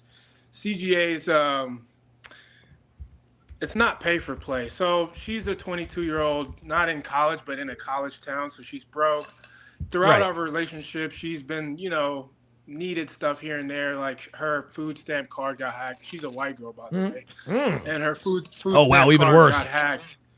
And so I was like, you know what? I'm going to buy groceries. You're going to cook for us. I'm going to buy the groceries. You're going to cook for us. And so she did that for that month. Yeah. For that month that she couldn't get any groceries. She's low on money. Also, she had a super negative balance in her account. So I gave her $350. Oh, boy. I was like, here. That was a mistake. That was a complete mistake. But she was like, her father passed away a couple years ago. So I was like, whatever. It doesn't mean much to me. It's a lot to you. Sure. Maybe you can buy a little bit of time or whatever. Sure. Whatever I was thinking. You're just trying to be nice. So there's like small fragments of investment there. And, here's another red flag. She's never had a serious relationship. Oh, and she's 22 and hot. So. Oh, God. Yeah. And so I know all these red flags. And like you said, what I'm doing now is trying to just wean myself off of it slowly. Yep. And so I got a court date on Tuesday. I told her today. She started crying her eyes out today. And I told her basically, hey, I'm dealing with all this stuff. It's got me a little stressed out, so I kind of want to take some time apart. Hopefully you can understand, and hopefully you can do the same thing, because she's been saying, oh, I really want to change myself, because she's been trying to quote unquote change herself after I caught her in that situation. She's like, I can change. Baby girl, we're not in anything committed, first of all. So I hope you change for the better for yourself. I think she wants to look. I think she wants to change, Jabari. She's just not capable of it. Like, dude, girls that are that hot and that slutty, like, you got to understand something. One thing about this is why we tell guys to stay away from girls who are sluts. Girls who are sluts are addicted to male attention. They're addicted to it. They're addicted to getting attention from multiple men. There's nothing, and this is why women ruin themselves. There is nothing that gives women the kind of dopamine rush that comes from being pursued by multiple men. And so when they finally meet a man who's worth a damn and he's giving her that attention, as much as she loves it, even that's not enough. And eventually she starts looking for more male attention to satiate herself. So as much as she wants to change, she's already at the point of no return. I do believe she wants to change. She's just not going to be capable of doing it. Right. And I kind of give her hints of that. Like, I hope you do it for you. And then she starts crying. She's like, why don't you ever believe me? You never believe in me. Bitch, because I caught you with another nigga in your bed. That's why. Right. You feel me? She swears she didn't fuck him, but we all know. Come on, man. Of course she didn't. Not to mention your roommate, who was your super friend, who's also a slut, by the way. Of course. Birds of a feather. She gave me all the receipts and all the details that are pretty, seem pretty fairly accurate. Yeah, of course. In the timeline that I've known her. So, yep. There you go. There you go. It's an easy lay. And her roommate's been telling me, man, you can do better than this. Like, you deserve better than this and all that. So I know she's trying to smash too, but I'm just not in a place where I want to work for it. Like, I met her at the bars, like downtown Fort Collins and stuff. So wow. I'd have to go kind of back into that same environment. Which I'm not you ain't trying to do that right now. You got better shit to do, if I were you, man, just take some time off. Every once in a while, man, when every once in a while when you run up on a chick that you like a little more than, and this happens to everybody in their player phase. Like, you're running through hoes, and then you meet that one hoe that you happen to like a little bit more than all the rest of them. And then, you start to catch feelings. All of a sudden, now she's spending the night, you're spending the night there, and then there's a messy breakup. You find out there's other guys. Yeah, and dude, you're dealing with court shit. You're still a young guy. Take some time off. If I were you, I would just take some time off, from girls in general until all this court shit is taken care of, and then I'd get back on the saddle. That's my advice. Yeah, got it. Yeah, man, like that's pretty much. I actually went on a drive with her roommate. She doesn't know that her or me and her roommate are talking and are now friends. So this is all going on behind her back. Oh yeah. I was gonna smash the roommate out of, like, I guess revenge or whatever. Yeah, if you smash the roommate, old girl's gonna want. Well, no, it's definitely not. No, it's definitely an over. If you smash the roommate, then she's gonna want you even more. I'm just not as attracted to the roommate. She's then not don't. ugly or then, anything. yeah, but don't. If she's not as hot as. Oh my God, yeah. If a roommate is not as hot as her, don't fuck her. Don't fuck her, because then it'll definitely be over for sure. Yeah. Gotcha. Yeah. Yeah, pretty much told her today, hey, we're going to take some time off, like it or not. And she's just, like, doing the little things, like, so I can't talk to you or see you at all anymore. I at least want to see you once a week. Oh, man. Yeah, I know how that goes. Like, and she knows how to kind of suck her. Of course, she's a woman. She's got crazy cheeks. She's got nice legs, man. She's young. I don't know. Like, I'm a man at the end of the day. Bro, too, I know you exactly what you're Although going to. Although I can compartmentalize it all, like, there's only so much compartmentalized. Man, I'm trying to tell you, man. I'm trying to tell you. But look, man. Just wean yourself off of her. Most importantly, take care of the legal stuff. But you've got to wean yourself off of her. And when you finally do sort of get the court shit taken care of, you need to get at least one more girl in the rotation. If you're gonna start fucking this white girl again, make sure there's another girl you're fucking so that you have a little bit more abundance. Yeah, right on. Yeah, and I did, but as her and I talked more and started to hang out more, that time started, leaving out the other pieces of the rotation. So then I was kind of like, all right, whatever. I'm not gonna be in anything serious anyway. So. And she probably treats you really, really well too, doesn't she? For the most part, yeah, she does what I say. Yeah. And kind of like, especially now since all that happened. Before, she would kind of like, I get she does have more options than me, but of course. She would kind of like catch an attitude, but I would check it, and then of course. And the next thing you know, we're in her bed. Yeah, that's why she can't get enough of you, because you're probably the one guy that she's messing with who actually checks her. Yeah, that's how these things go. Not only that, but she's this is a college town. She's fucking these weenie guys, these punk college kids. You know what I mean? Right. And you're a grown ass man. 30. Yeah, you're a grown ass man. Yeah, of course. So of course, I just kind of wanted your advice on that. I mean, this is what you're telling me is what her roommate said. Like, hey, it's okay. You take some time to yourself. Yeah. I'm a horny motherfucker though, so it's kind of. You're a man. I get it. You're a man. I get it. No, I get it. Yeah. I would try to keep your distance. I mean. It's very, very important that, if you are going to fuck her, just don't fuck her as often, because I'm telling you, and you know this, the more time you spend with her, dude, and it's not something that we want to happen, but when you spend time with someone, it's just human nature to start to care more about them because you're spending more time with them, and that's when they've got you. This is why girls get attached during sex quicker than guys do. Because sex is more emotional for girls. So if you're starting to catch feelings, this is why she's crying when you're telling her, hey, look, I need some time to myself. So, right. One more thing. Sure, go ahead. So this is a small town. It's Fort Collins, Colorado. It's a college town. There's chances of me and this has happened before, where I see her at the bars or whatever unexpectedly. It's kind of around the mid-time when we first met, maybe a little bit after that. So there's times I've actually cut her off in the beginning just because I didn't give a fuck in the beginning. Sure. And I had an abundance, plus my work travel too. So sure, of course. I'd show up when I'm back in town, and she'd see me in person getting another girl's number or IG or just having a simple conversation. Of course. She'd come up and ruin that. Like I remember one time. Wow.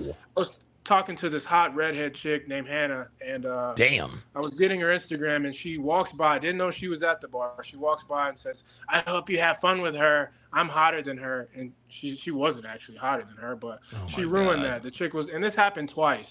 So if I cut her off, there's a chance that if I go around to some of the same spots, she'll fucking pop up and try to sabotage anything I got going on. And the opposite is not the opposite, because I've seen her out talking to other guys, but I've never approached her or said anything. I just acted like we were strangers, and she's in the corner, yeah, as of if course. I don't see her, but I don't give a shit after. Yeah, the next time she does that, if she says, "Oh, have fun with her, I'm hotter than her," just tell the girl, be like, "Listen," just point to her, be like, "Long story, I'll tell you when we get to my place," and leave it at that. That's it. Don't pay no attention to her. She's crazy. I'll explain. Long story. That's it. That's all you got to do.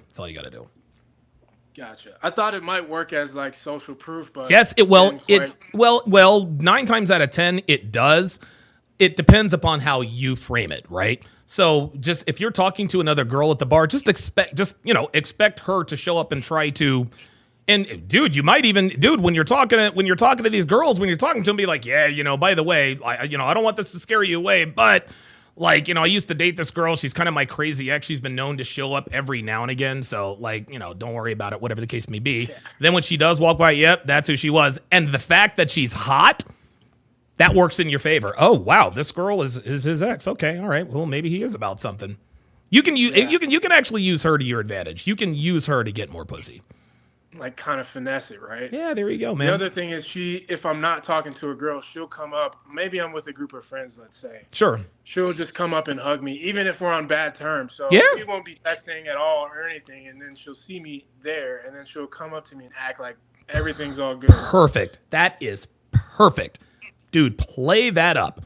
If she wants to come up and give you a hug, trust me when I tell you, Jabari, not only do your friends see this, other girls at the bar see this. As soon as she comes up and hugs you, as soon as she keeps her distance, that's when you go and start approaching girls. Dude, you can actually use this crazy bitch to score more pussy. You watch. Think so? Oh, dude. Dude, you've got a hot white girl who can't leave you alone and is hell-bent on cock-blocking you. Dude, you can parlay that into mountains of pussy. No pun intended, man. Like, dude, nothing makes a guy more attractive than a hot girl who is pissed at him for some reason. It never fails, man. Like, what was her problem? Listen, dude, as a matter of fact, if she comes up, don't fuck with him. I hope you have fun. I'm hotter, blah, blah, blah, blah. Look her up, be like, that's my ex. She's crazy. Long story. That's all you have to do. And you know what? The girl in front of you she'll probably laugh and be like, yep, okay, I get it. And the fact that she's hot is going to increase the odds of you smashing a girl that night. Use this girl to your advantage, man. Got it. And okay, one more thing, and then I'm sure. done. All right. The other thing is, because she's the town bicycle, right? I think about also the other side of this, where the guys around, like I said, it's kind of a small town, college town. Sure. The people change every 4 years for their 4-year degree, or right. There's a lot of turnover.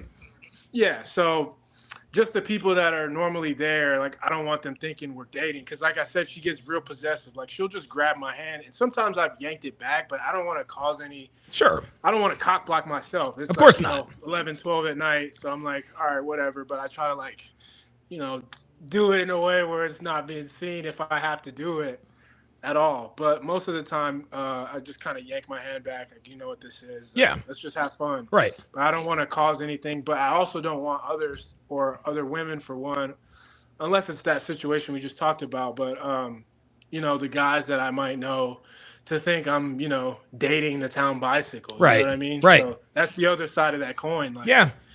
Yeah. there's that. Just tell them straight up, listen, man, I just fuck her. That's it. Yeah. And it's funny because girls will ask you, well, is that your girlfriend? Have fun with it. Well, we don't cuddle after sex, so no. Right? Yeah. And she'll laugh. She'll be like, okay, maybe she's his girlfriend, maybe she's not. All they know is that this hot girl is paying attention to this dude. I need to know why. Like, honestly, you could really play this up. This girl might indirectly get you more pussy than you can ever imagine. And I'm telling you again, nothing is more attractive. Dude, nothing makes women wetter than seeing a hot girl be pissed off at you it doesn't matter why they're pissed off at you. If a hot girl is pissed off at you, chances are it's about sex, and they gotta know why. Yep. It's like a love and hate kind of thing. Like there you go. Brian, yes, and Shantae. Yes, it's kind yes, of like that. Yes. I'm gonna do what I want, and that's right. I still need you to be. I don't want you fucking other guys though. There you go. Because then there's the STD thing. There's Jesus. My dad even said, "Hey man, that's he was like, don't cut her off, but you might need her for this or that, so." Don't completely just burn that bridge. Yeah, listen, I think lightly because there's pregnancy. Yeah, she likes black guys. She fucks niggas, y'all. Of course she does. So she likes that, And so if I'm fucking her and then she ends up getting pregnant or catching. Oh God, you'll never know who's the father. Right. Right. Yeah. So there's that whole situation that I want to avoid. You know what I mean? So, high risk. Listen, man, it's she's a high risk girl, man, and she's hot. Absolutely. She probably fucks and sucks good. I would just wean yourself off of her, cut her off for a little while, get your legal shit done, and then go back and deal with it. That's my advice to you. Okay. I did tell her, hey, maybe there's a chance we talk in the future. There you go. Dangle that carrot. Dangle that carrot. I left her a little iota of hope there, There you go. You know what you're doing. Hang on, baby. I'll be right back. Yeah, I'll be right back. And then whenever you're in a dry spell, you can always hit her up, dude. Right. So that's where I'm trying to leave it. That's really all I had to say. Just wanted some player advice. Yeah, absolutely. Listen, keep me posted, Jabari. Keep me posted with this stuff, man. I got you. All right, appreciate it. Thanks for calling in, brother. Yes, sir. Thank you. Jabari Henson is in the house. Appreciate that very, very much. Okay, we got a couple of other people. Oh, we've got. All right, let me bring up. Let me remove Jabari. Okay, so I've got Kevin next, and then Apollo after that. All right, Kevin, what's on your mind, brother? Hey, how's it going? Doing good, man. Where are you calling me from? Oh, I'm calling from Ecuador. Oh, Kevin in Ecuador. All right, Kevin, what's on your mind, brother? Yeah. First of all, I would like to say thank you for all your content that you put out on social media. Thank you. Been extremely helpful for me. Good. Especially when you talk about the, cops and you people, so on and so forth. The Hard Art Podcast, huh? I'm glad you enjoy it, man. Listen, man, not too many people who share your skin tone like that show too much, but I'm glad you do. Yeah, it's being quiet. In some ways, it's pretty hardcore content. Yeah. But at the same time, it's quite refreshing to know the other side of the coin, so to Absolutely. speak. So what's on your mind, Kevin? See, man, I've been exposed to, to this notion of, men rights and red pill and so on and so forth. And, people who are surrounding me by have been telling me, hey, Kevin, you look a little bit different. You used to be the type of guy who, a people pleaser, okay, so on and so forth. But now you're different. Now you are a little bit rebellious. And in fact, I had a huge argument with my sister, and I decided not to talk to her anymore. Oh, wow. Because so it was, I would like to, to keep things, as simple as possible. Right. And not to escalate things and, to have this type of disastrous outcomes or alike. Okay. So I decided to do that because by the time I was exposed to this type of content, red pill content or, or similar, I started noticing many things that, most women tend to do to men, especially when it comes to disrespectfulness and so on and so forth. Right. So I decided to, to give myself some space so that I can, take a fresh air. And one of those things that I did was,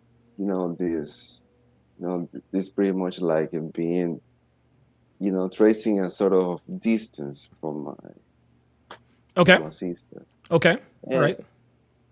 And man, my question is, how can I handle this sort of, antagonism between, this notion of female nature and my family? Yeah. Oh, wow. It's interesting, Kevin. I'm actually going through something similar with my family. As you probably, I don't know if you know this, I don't know how long you followed me, but right now, my mother and I, we're estranged. Okay. I haven't talked to my mom in almost, honestly, I haven't talked to my mom. I can't remember the last time I actually spoke to my mother. I haven't called or texted her dude, it's been longer. It's been longer since the girl in Toronto, ghosted Dasher. That's how long it's been. And so the way to navigate this whole red pill stuff in your family, Kevin, you just don't talk about it. You just don't talk about it. Don't bring it up. If they bring it up, just be like, look, I'm not going to talk about this. That's all you have to do. I've started mending I actually talked to my sister for the first time in months the other day. I plan on calling my other sister and saying, hey, look, I don't want to talk about none of this red pill, Kevin Samuel stuff or whatever, because my estrangement from my family began with my association with Kevin. The only reason why they knew who Kevin was is because, oh, you mean Kevin Kitten Heel Samuels? And I was like, well, wait a minute. This dude is a friend of mine. This was a long time ago.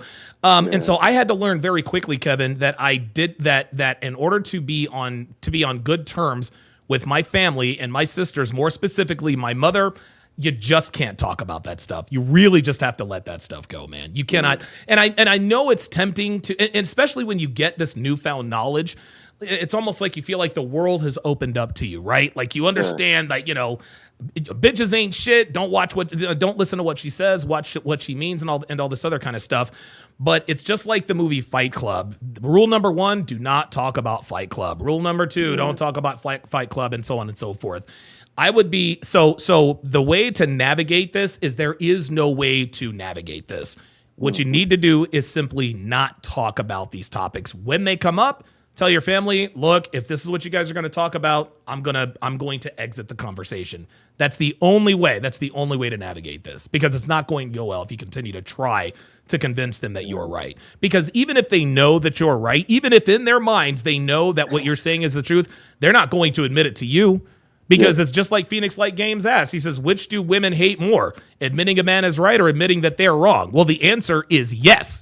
They hate both. So the best thing to do is just to back yourself out of that situation. If your mother or sisters or anybody asks you about this stuff, be like, you know what? Don't want to talk about it anymore. I'm done. Dude, you can live and listen, man. I don't listen to that stuff anymore. It is what it is. That's what I would do. Yeah. Yeah. Oh, thank you for your feedback, man. I really appreciate it. No, absolutely, Kevin. And make sure you tune in to the Hard R podcast, man. For sure, I'll be there. All right, Kevin. Appreciate it, man. We got Apollo up next. Apollo, brother, what's going on, man? Hey, Don, how's it going, man? I'm doing real good, man. It's been a while since the last time we talked, brother. What's up? Yeah, I was, wondering when the next time you're going to do something like this to be able to, jump on and talk to you, live in person instead of through chat or through the chats and stuff. Absolutely. So, absolutely. One of the things I've been, I guess really dying to talk to you about. So in the situation, it's a woman that I've been seeing. I've even talked to you about her. Okay. Been seeing her for like basically a year now. We met March Madness this time last year. Okay. I've been seeing each other just, casually. Okay. And this is the woman who swallows, correct? No, I stopped seeing her. She stopped seeing me, and you were like, you can't go back to her. But this is the woman I was seeing while I was seeing her. This is one where I told you my daughter called while I was with this woman and said, "Are you with the other woman?" Yes. And she could see it. Yes. Yes. Okay, I'm with you now. Oh, wow.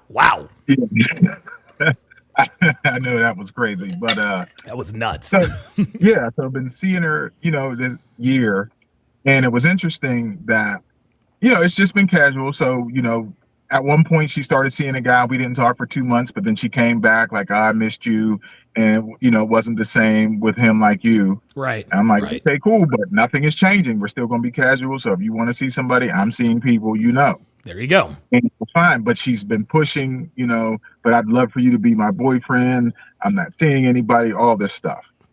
So I just, say, okay. But one thing that did come up where it just kind of made me think was that during the AFC Championship game, I hang with my buddies, we're watching the game. Of course. I mean, buddy just happened to start talking about, he online too and dating it. And I just mentioned the girl and I mentioned her nickname. He was like, where's she live at? I told her where she lived. He's like, I was seeing the same girl. Now, he met her a year and a half before I did. Oh, shit. But, they were seeing each other and then stopped, but they were still texting because she sent a picture from a ball game she was at. She sent it to me and sent it to him. Oh, wow. Oh, shit, man. That's crazy. Yeah. And so I'm just thinking, but all the while she's telling me, I'm not seeing anybody else. But you're still in communication with him. That's right. Now, he didn't say that they had seen each other, but, for all I know, they had been. So right. I talked to her about it. Not only did she know we were friends, she knew we were friends for at least 6 months. Oh, my God. And never said anything. She said she was fearful that, like, well, if I said anything that, you might cut me off or anything like that. And I'm like, I wouldn't have cut you off because we're not together. Right. So I have no right to tell you. But the fact you're telling me you're not seeing anybody, and then you've known for 6 months, and then you're pushing to be my boy, for me to be your boyfriend. Oh my God! I couldn't trust you because you knew the whole time and said nothing. And then if I made you my girlfriend, I bring you around my friends, and then he tells me. Oh yeah, that's definitely over then. Yeah. So wow. just curious. I was wanting to find out what your thoughts on that. I mean, because we're still seeing each other. It's just casual. Yeah. And it's never going to move past that. Yeah. Listen. Let the good times roll, man, because now you have confirmation, right? She told you she wasn't seeing anybody, and we didn't know. I mean, listen, when a woman tells you she's not seeing anybody else, dude, she's almost always lying. But now you absolutely know.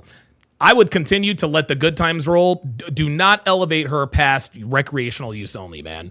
And she never really had a chance because you already knew what it was. But now that you have that confirmation, that's fucking crazy that your homeboy knew who she was. That is crazy, man. Yeah. Wow. We're both on the dating sites, and Pittsburgh, it's a big city, but not a big city. Sure. So no, Pittsburgh is not a very big city. It's not a small town, but it's probably about the size of Miami, to be honest with you. So it's not that hard to, run into women. And I'm sure there's probably others we just haven't found out that we've, hooked up with at different times or whatnot. So sure. Absolutely. Yeah. Sounds like you've discovered an Eskimo brother. And then one other question is with a woman that I recently met. I met her in January. We went on a date, and the date was good. She said she was okay with casual, but then a few days later, like, I've been thinking about it. I can't do it. I'm like, hey, no problem. So then this past month, she reached out like, hey, remember me? That she decided she would give casual a try because she went on some shitty dates with guys. There you go. Right. Like, at least you were honest. Right. So we've hooked up a few times. Mm-hmm. But the thing about her is, one, she's former military. She was in the military for 20 years. Oh boy. There's times where she is very, like, masculine and aggressive. Of course. And I don't like it at those particular times. Like, because it's like she's trying to take charge while I'm taking charge. Right. And, it's just like, it's cool hooking up and stuff, but I don't like that. Right. And I'm curious if you dealt with women in that, law enforcement or military or whatnot, and what's the way to go about that? Yeah. When you're dealing, like, I remember there was one, I dated this one chick. I think she was in, she might have been a member of the Coast Guard or something like that. I probably don't even remember. But yeah, she had a very, she was in the Coast Guard Reserve, but her dad was in the military. And so she was used to discipline and this and that and the third. And every once in a while, the masculinity would show up. And what I used to tell this girl, be like, yo, check this out. Like, let's tone down the drill sergeant thing. I'm not, and I told her straight up, I'm not fucking you because you're acting like your dad, okay? I'm fucking you because I like who you are when you act like a woman. When you call women out, there are very few things that women actually like to be called. They don't like to be called a slut, and they don't like to be called masculine. They like to label themselves with all of these masculine traits. But then if you say, oh, so you're masculine. No, I'm not masculine. I'm just take charge. I'm disciplined. I know what I want. I'm direct. I'm straight up. So you're masculine. No, I'm not masculine. No. If you call her masculine or if she does something out of the way, this always works. Be like, yeah, that was feminine. Dude, cleans that behavior right on up. Every single time, be like, okay, that was feminine. Jesus fucking Christ. Are you like, dude, are you a man, or are you a girl, or are you fucking drill sergeant? Jesus Christ, I feel like I'm in basic training over here. And she'll kind of laugh it off, but then she'll soften up. So, and this is something, and this is human nature. Anytime you call out something anyone, a man or a woman, is doing, it is in our firmware to stop doing it, right? So let's just say you and me were at a board meeting, and I'm tapping my my pencil or whatever the case may be. It's not bothering anybody, but if you looked over and said, "Hey, listen, man, Donovan seems to have the answer. He can't stop tapping his pencil. What do you think I'm going to do next? I'm going to stop. I'm going to stop tapping my pencil." So if a woman does something that bugs you or that is masculine, be like, "Okay, yeah, that was feminine. Jesus fucking Christ." That's how to correct that behavior very, very quickly. Okay, I appreciate it. Yeah, because I was, racking my brain like, man, because she's cool and all, but it's just like those certain times where just like that, I can tell that military, 20 years of service kicks in when we're hanging out. Yeah, man. And it's like, no, I don't like that. Or you can also be like, well, I can tell you served in the military for 20 years. Jesus fucking Christ. What the fuck? Right. Jesus Christ. Right. Like, what are you going to do next? Are you going to command me to drop and give you 20? Like, what the fuck? And that'll automatically have her pull that back. And you know what? Honestly, she probably doesn't even realize that that's what she's doing. This is just, dude, 20 years. She was in the military for 20 years. That's probably at least half of her life, if not a little bit more. Yeah, right. She'll probably, she probably reverts back to those military roots, and she probably doesn't even realize it. But if you give her like a sharp little, oh, that was feminine. Whoa, yes, drill sergeant, sir, yes, sir. Like, what the fuck? And then just kind of look off in the other way. She'll be like, oh, I'm sorry. Da, da, da, da, da. Let it go. That's all you got to do. Okay, man. Next time I come, I will definitely do that. I appreciate that. Absolutely, man. I got you covered, brother.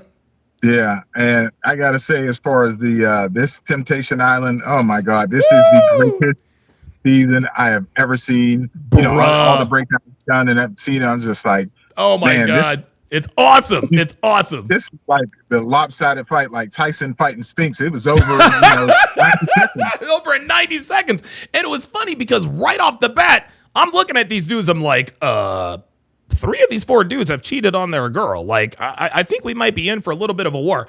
It's not even a war. The girls are twisted. They don't know what the fuck to do. They're telling everybody, well, we're over and I'm single and da-da-da-da-da. I wonder what Grant's doing. And please don't let that red light be for me. Dude, I'm telling you, the guys are way ahead. Yeah, Diabolical Man says hashtag Wolfpack. Absolutely.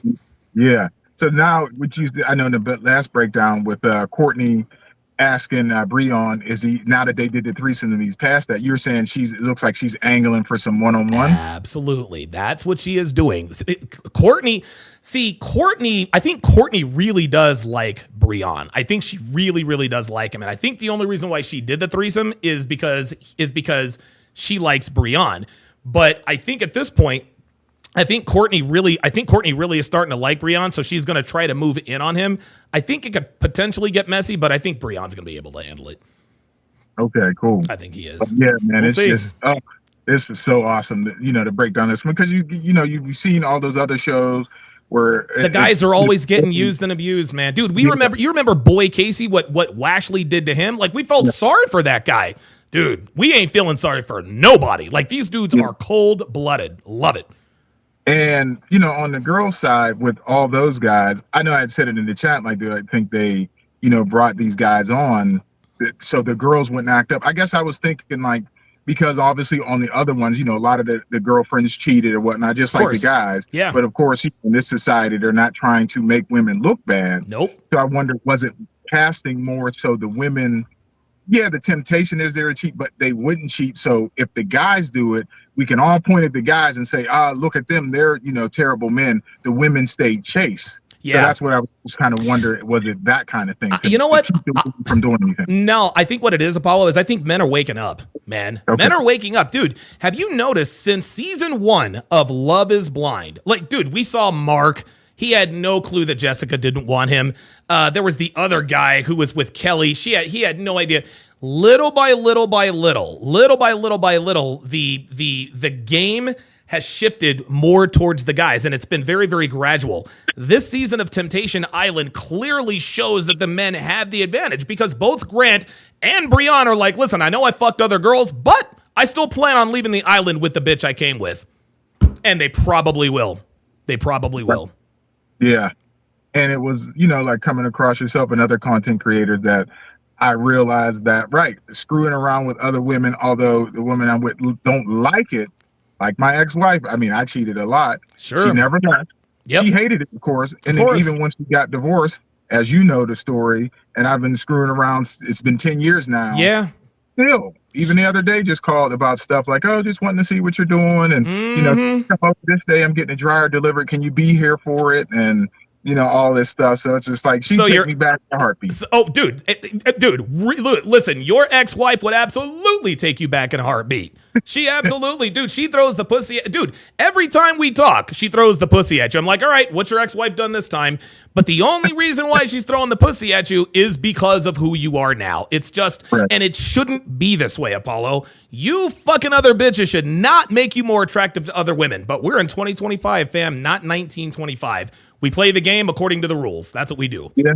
And like you said, it is a shame, but It's like if I wasn't doing that, if I was struggling with women, or I wasn't dating, or if I got 10 years like Daniel without dating, she'd probably be more angry at me, about trying to, do whatever, instead of the opposite, because I'm doing my thing, ignoring her, not trying to do anything. Incredible. And I get better treatment. And it's just a shame it's like that. It is. It is what it is, man. It is what it is. I live vicariously through you, Apollo. Holy moly, man. All right. Well, listen, good to talk to you, man. You going to be there for the Temptation Island breakdown? Because we're going to start here in about 10 minutes. I will be on. Yes, sir. All right, very good. Thanks for calling in, Apollo.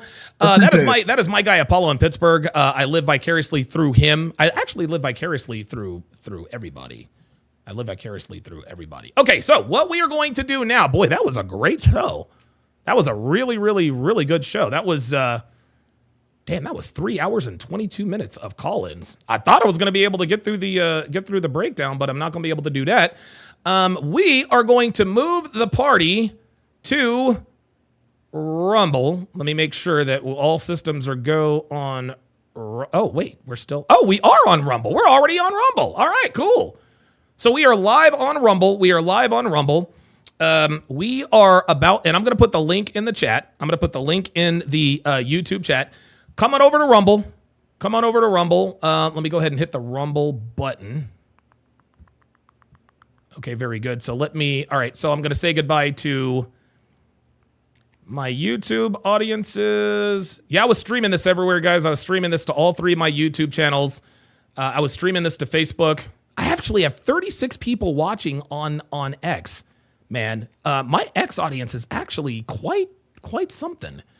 So to all of you watching on YouTube, yeah, listen, Dasher, if you're still watching, listen, man, like, dude, I'm pulling for you, man. I'm pulling for you, Dasher. Like in all seriousness, you gotta leave this girl alone, bro.